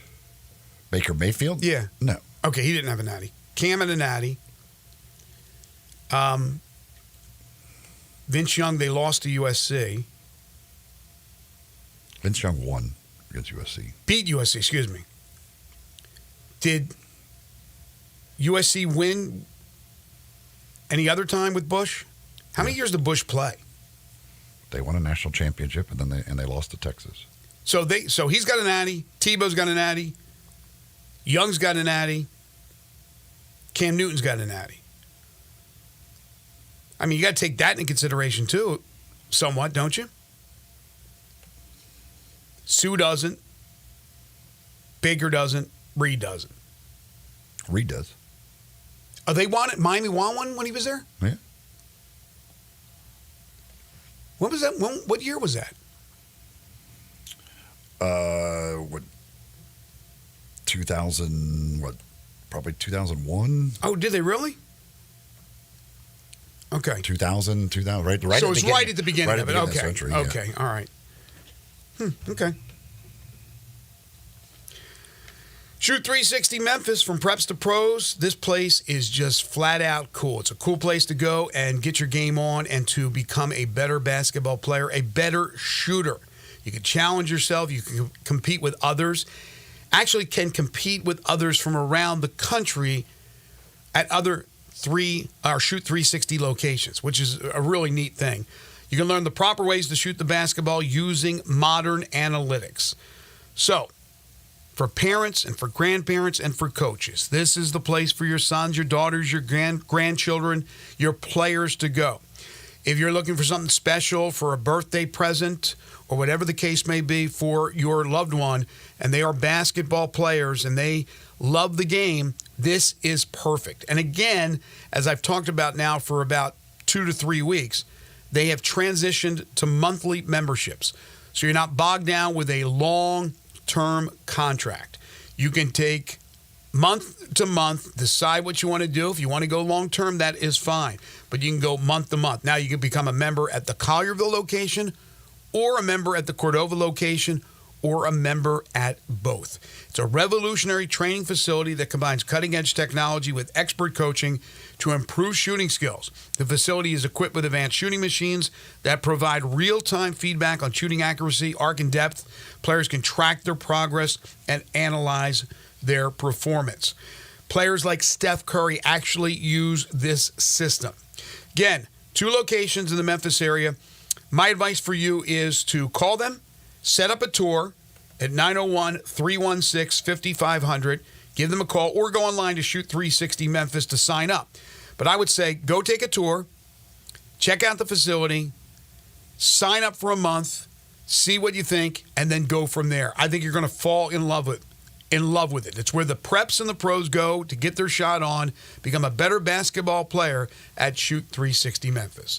We'll take a timeout. You're tuned into Sports 56 Mornings with Greg and Eli on Real Sports Talk, Sports 56 and 98.5 FM. Broadcasting from the Family Leisure Studio, we are Sports 56 and 98.5 FM. Visit Frontier Western Store today for new shirts and boots. Frontier is your top Carhartt store in the Mid-South. There's thousands of in-stock shirts and jeans. They have the classic K87 pocket tee in every color they make, including new ones just released. Available small to 4X. Want new jeans? Frontier has you covered with super tough work denim by Carhartt. And you've got to check out their selection of Ariat jeans for men, women, and children. You'll love how easy it is to find the size and style you need. Have you seen Frontier's remodeled world-famous boot showroom? It continues to expand. New styles by Ariat just arrived, plus plenty of in-stock proven classics too. Whether you need work or dress boots, trust that Frontier's the place to come. See thousands of pairs of Ariat boots and thousands more by Dan Post, Corral, Durango, Rocky, Twisted X, and others. And Frontier's pricing is lower than online and chain stores, so you know just the local shop to visit. Frontier Western Store, 5880 Goodman Road in Olive Branch, and on the web at frontierwesternstore.com. Locally owned and operated since 1967. The secret to getting endless hot water at home. Go tankless with Navien. Navien tankless water heaters provide endless hot water for spa-like comfort. How? They heat water on demand, right when you need it, instead of wasting energy by storing it in a tank, which means you get instant hot water that never, ever runs out. Right now, save hundreds on Navien tankless water heaters with local rebates. It's easy. Visit tanklessmadesimple.com. That's tanklessmadesimple.com. Guns, and more guns. Over 700 firearms in stock. Home defense guns, old guns, new guns, used guns, big guns, little guns. Every gun you can think of, Classic Arms has them. All brands like Glock, Sig, Colt, Ruger, Smith & Wesson, Browning, Beretta, Benelli, Remington, Winchester, and more. Guaranteed lowest prices in town. Only gun importer in the Mid-South. Free gun inspections and appraisals and free bore sighting for the upcoming deer season. Shop online at ClassicArmsOfMemphis.com or visit Classic Arms at 1740 Germantown Parkway behind Quirky's Barbecue in Cordova. I'm at a smoothie bar asking people if they'd switch smoothies with me for $574. Oh, I'll switch. So what about $574 if you switch your home insurance to Allstate? That's a headache. Nope, it's painless. Oh, so it's easy money. Yep, check Allstate first and you could save hundreds on quality home insurance today. You're in good hands with Allstate. Not available in every state. Based on the national average annual savings for new home insurance customers surveyed in 2023 who switched to Allstate and reported savings. Savings vary.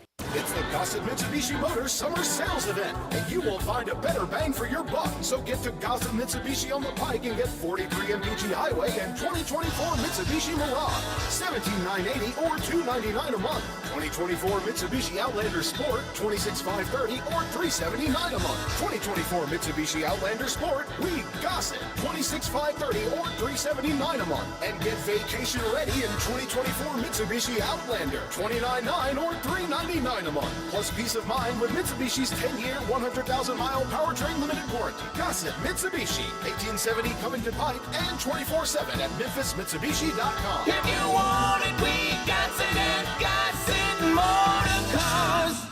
500 military rebate, 500 loyalty, and 500 trade-in assist. Mirage, RHO 10843, MSRP 18480. Sport, RU1 11873, MSRP 28030. Outlander, RCO 63695, MSRP 314. Includes all rebates and incentives. PF 695. Excludes tax, title, and license. See dealer for complete details. Offer valid through end of the month with approved credit. Dealer stock only. You know, sometimes I wish I had a gun. Well, I'm armed, but before I bought one, I still went to Top Gun Academy to learn to protect myself without a gun. How is that possible? Top Gun's personal protection training. It's perfect if you want to protect yourself without firearms. I don't know. And it's perfect if you feel the need to carry a gun for self-defense, because the last thing you really want to do is shoot. That is scary. Not at Top Gun. It's very comfortable, and you learn to load, handle, and shoot a handgun safely. Protect yourself. Go to Top Gun Academy. They're at 2770 Witten Road.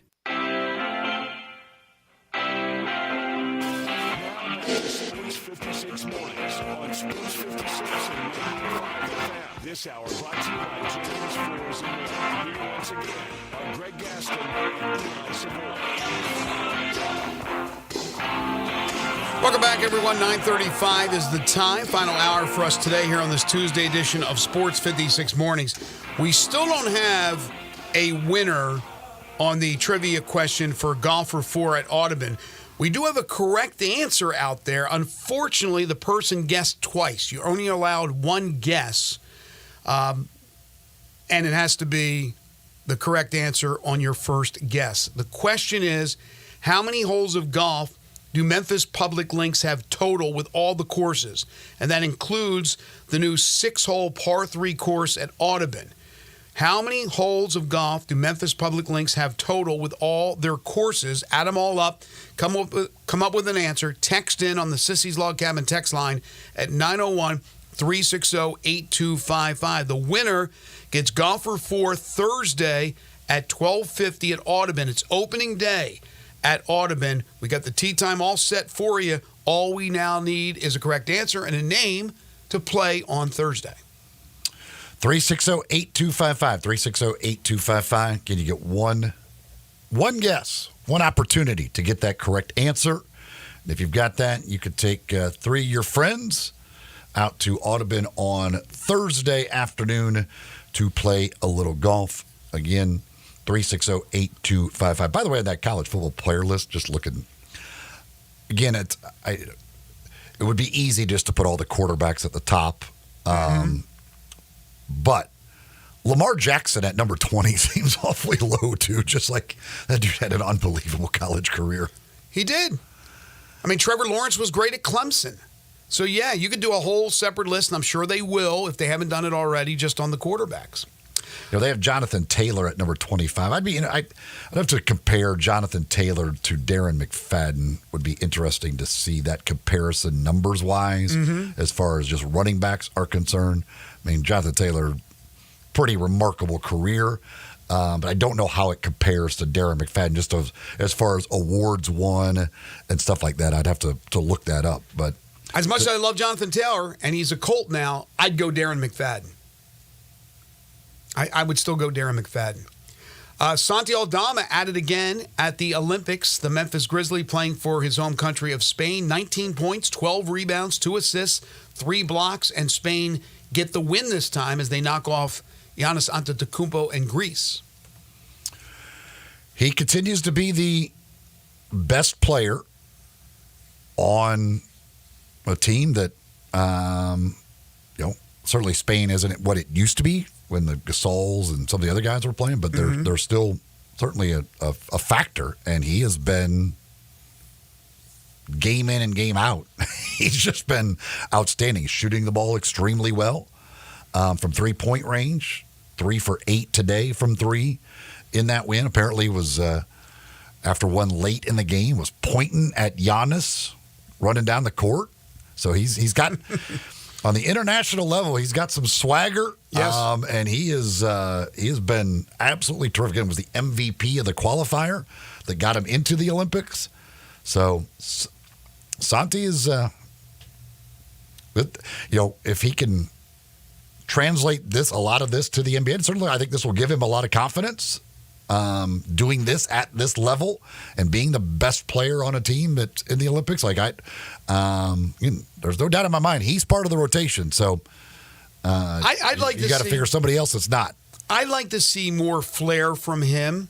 He's been relatively quiet since being drafted by the Grizzlies. I thought this past season, when there was a trillion injuries, he got injured as well. Everybody was injured. I got injured, for goodness sakes. But I thought that he would step up. I don't think he stepped up. I still am with you 100% that he is definitely part of that rotation unless something happens, an injury or something else. But I think Santi needs to take it to that next level to become a guy that you can depend on. He's coming off the bench. He's going to produce. Like you knew, Brandon Clark was always going to produce. And hopefully he can produce again after coming back from the Achilles. Tyus Jones was going to produce coming off the bench. You knew guys that were coming off the bench that were going to produce. Santi has to be that consistent guy. But yes, the other minutes from the 4 or even that 3 position going to be determined, I think, during camp. I don't know if they have anything etched in stone yet. I'm talking about the coaching staff as far as what they're going to do. Kennard still has to be signed.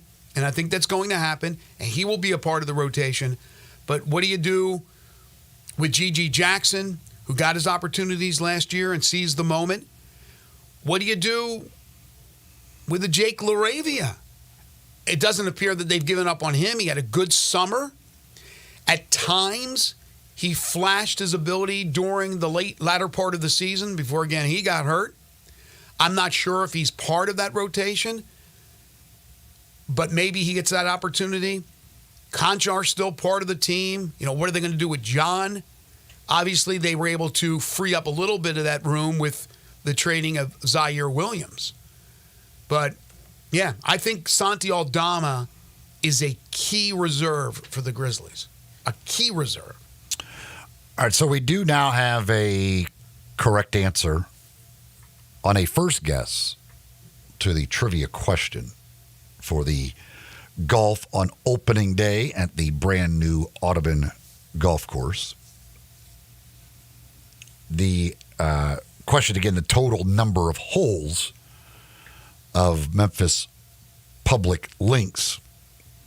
Obviously, you have Audubon, Fox Meadows, Galloway, and Pine Hill that are all 18-hole golf courses. So that is 72. You've got Overton Park, 9. That's 81. You've got Riverside, 9. That's 90. You got Whitehaven, 9. That's 99. And you have the new 6-hole short course at Audubon. That is 105. Did you major in math? Good job. Did not, but did get a 32, I believe, in math on the ACT. So 105 would be the correct answer And again, there was one that had the correct answer, but it was on their second guess. There was another that had the correct answer on their first guess. So we'll be contacting you. We need to get your name, and you'll be all set up at 12:50 Thursday afternoon, the opening day out at Audubon Golf Course, which I'm sure there will be a lot of folks out there playing. Again, you will absolutely love it. You will thoroughly enjoy the new Audubon. And to the winner, please text us Friday morning about your experience. I'll be curious to know how you felt the golf course played, how much you enjoyed it, or if you had any issues, and we'll pass that along. So congratulations to the winner.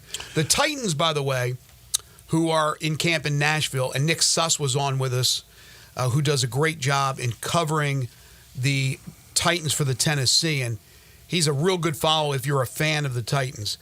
He said they had their first 1v1 passing session of camp.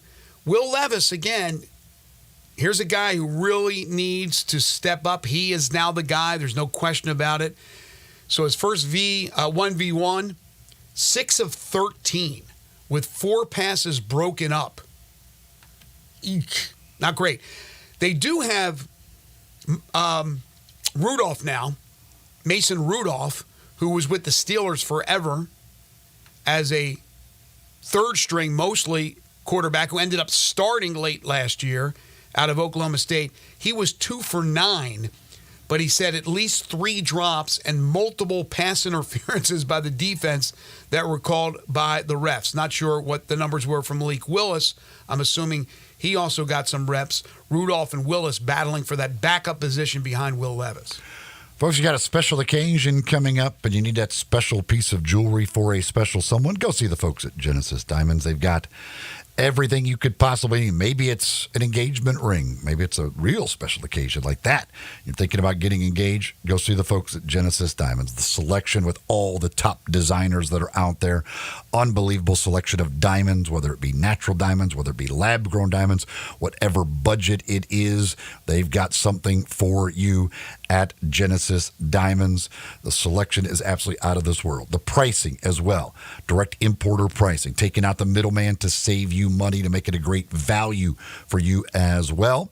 And then, of course, great service. Non-commissioned salespeople, not there to try and get you to buy the most expensive thing, just there to help you pick out that perfect piece of jewelry for whatever the occasion, whether it's an engagement ring or maybe you've got an anniversary or a birthday coming up and you want a special piece of jewelry to mark the occasion.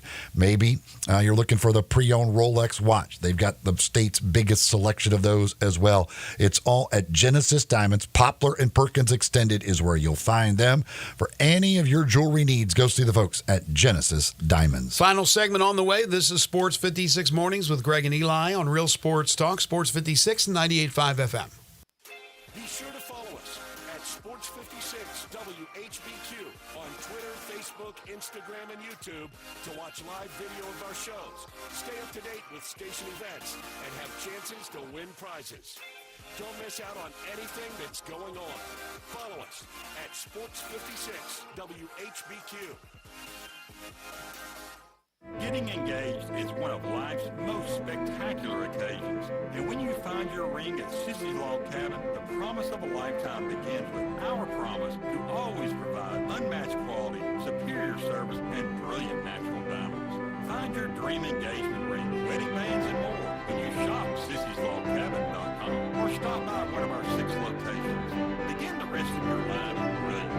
Only at Sissy's Log Cabin, because life's too short for ordinary jewelry. Hi, it's the Herd. For over 130 years, Stifel's been investing in the success of their clients. That means more than just building portfolios. It means Stifel's invested in you and your future financial success, and it means taking a personalized approach to managing your hard-earned wealth. While success might look different to everybody, it always takes the same spirit, and it's that spirit that drives Stifel.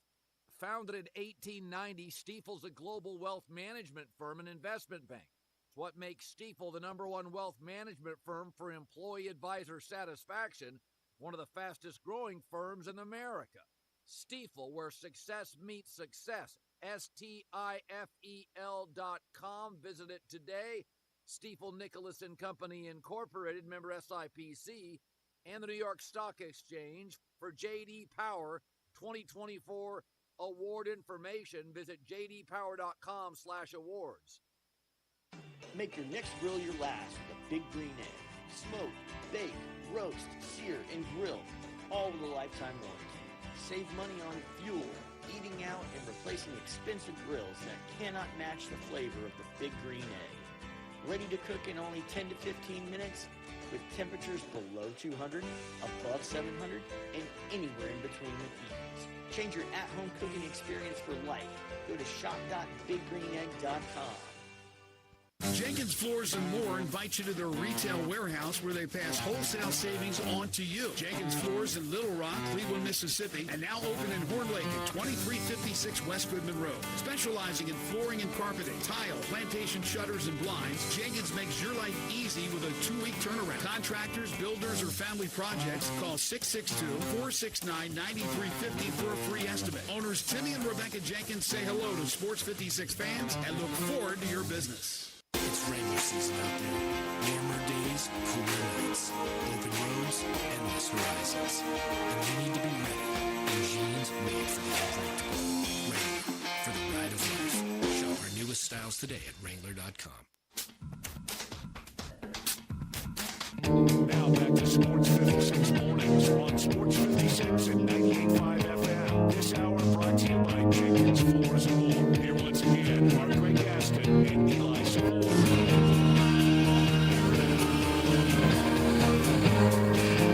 Rough day in Patty for Coco Gauff. She's ousted in the third round of the women's tennis singles event. Controversial call I'm reading about. Had a little bit of a meltdown. She crashes with the linesman. Had a problem with the chair umpire, and then she crashed with him. Well, clashed is what I meant, and then had it was very tearful is what I'm reading. So I haven't seen the video, but she got very emotional about it. But knocked out in the third round was Coco Gauff. So the basketball tournament is going on, which has been a summer staple for a number of years now. And Louisville and Kentucky and some of their alum played last night at Freedom Hall in Louisville. La Familia, which is the team comprised of the former Kentucky players, and the Ville, a team featuring former Louisville players, ended their game with a near brawl following a spitting incident. Andrew Harrison, was he the one who played with the Grizzlies? Or was it the other one? You remember, Zach? I think it was Andrew. Andrew? I don't remember. Andrew Harrison, who helped lead Kentucky to the 2014-15 Final Four, hit the game-winning three-pointer in La Familia's 70-61 victory, Elam ending, at Freedom Hall. The crowd of 13,506 nearly doubled the previous record, 7202, for the winner-take-all $1 million tournament. Wow. 13,506 to watch TBT in Louisville. During the celebration, La Familia's Nate Sestina, who led all scorers with 22 points, embraced the Ville's Chiano Anawoki, who told Sestina to stop using the L's down gesture to mock Louisville. Anuaku, per video of the incident, told Sestina, "Don't do that again," before he spat in his face. Emotions ran high, said Sestina, who confirmed that he had spat on him. That's what this game does to people. It had been great chatter the whole game, nothing crazy, nothing personal, and then it got personal. Obviously, that's what the game is. Players from both teams then began pushing and shoving one another as security officials and police officers stepped between them to prevent further escalation. It was just the latest dust-up in the rivalry. Wow, where would you put the Louisville-Kentucky basketball rivalry as far as college basketball rivalries? It's one of the really good ones. They don't like each other. I mean, Memphis for a long time had a rivalry with Louisville, but nothing compares to Louisville and Kentucky. In-state rivalry. Apparently I was wrong about that Australian women's rugby team. They got off that quick start without Canada touching the ball. Then Canada came back and beat them. Did they really? Canada won 21-12. Australia was up 12-0. Canada hadn't had the ball yet, and Canada ended up winning at 21-12. See, you don't know enough about rugby, nor do I, to even make comments about it. You don't know. Maybe what Canada did was, I don't know, they got into a sing-off with their national anthems. And you know how good the Canadian national anthem is. They do that at halftime, and all of a sudden, boom, they pop up 21 points, they win. They may not have done it on the field. By the way, 3-on-3 basketball gets underway today. I can't wait. The U.S. women's team is underway. The U.S. men's soccer team plays today, I think at noon Central Time, if I'm not mistaken. They rolled in their last game after losing their first match. Guinea, the Pigs. I assume that's their nickname. They're not the Pigs. They're the Hogs. Has to be the Pigs. Can't be anything else if you're Guinea. Got to be the guinea pigs. And then, of course, later today, it is the women's gymnastics team finals, with the U.S. expected to win gold in that one. But that is the big event of the day. I don't know what time that actually is live this afternoon if you want to watch it. Obviously, it'll be on the primetime coverage tonight. If you want to hide yourself from results, I guess, if you're going to watch that. But you can.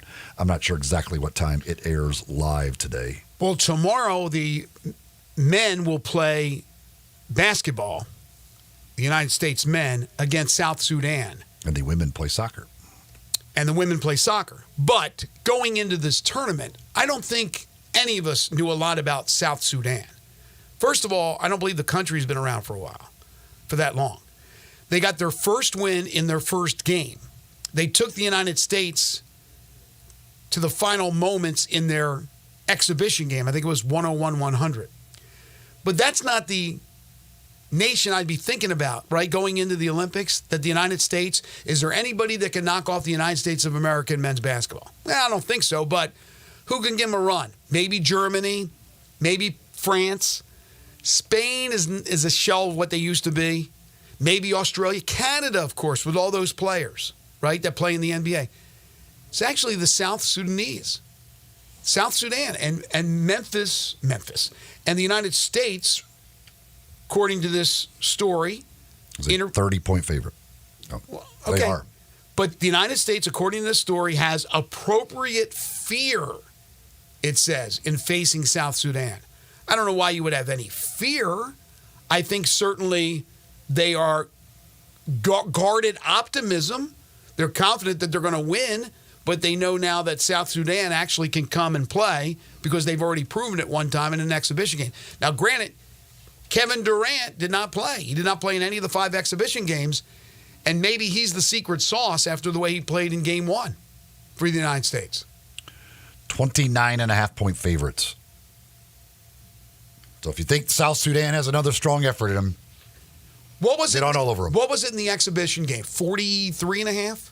Something like that? 40-something, yeah. Would you take the United States minus 30?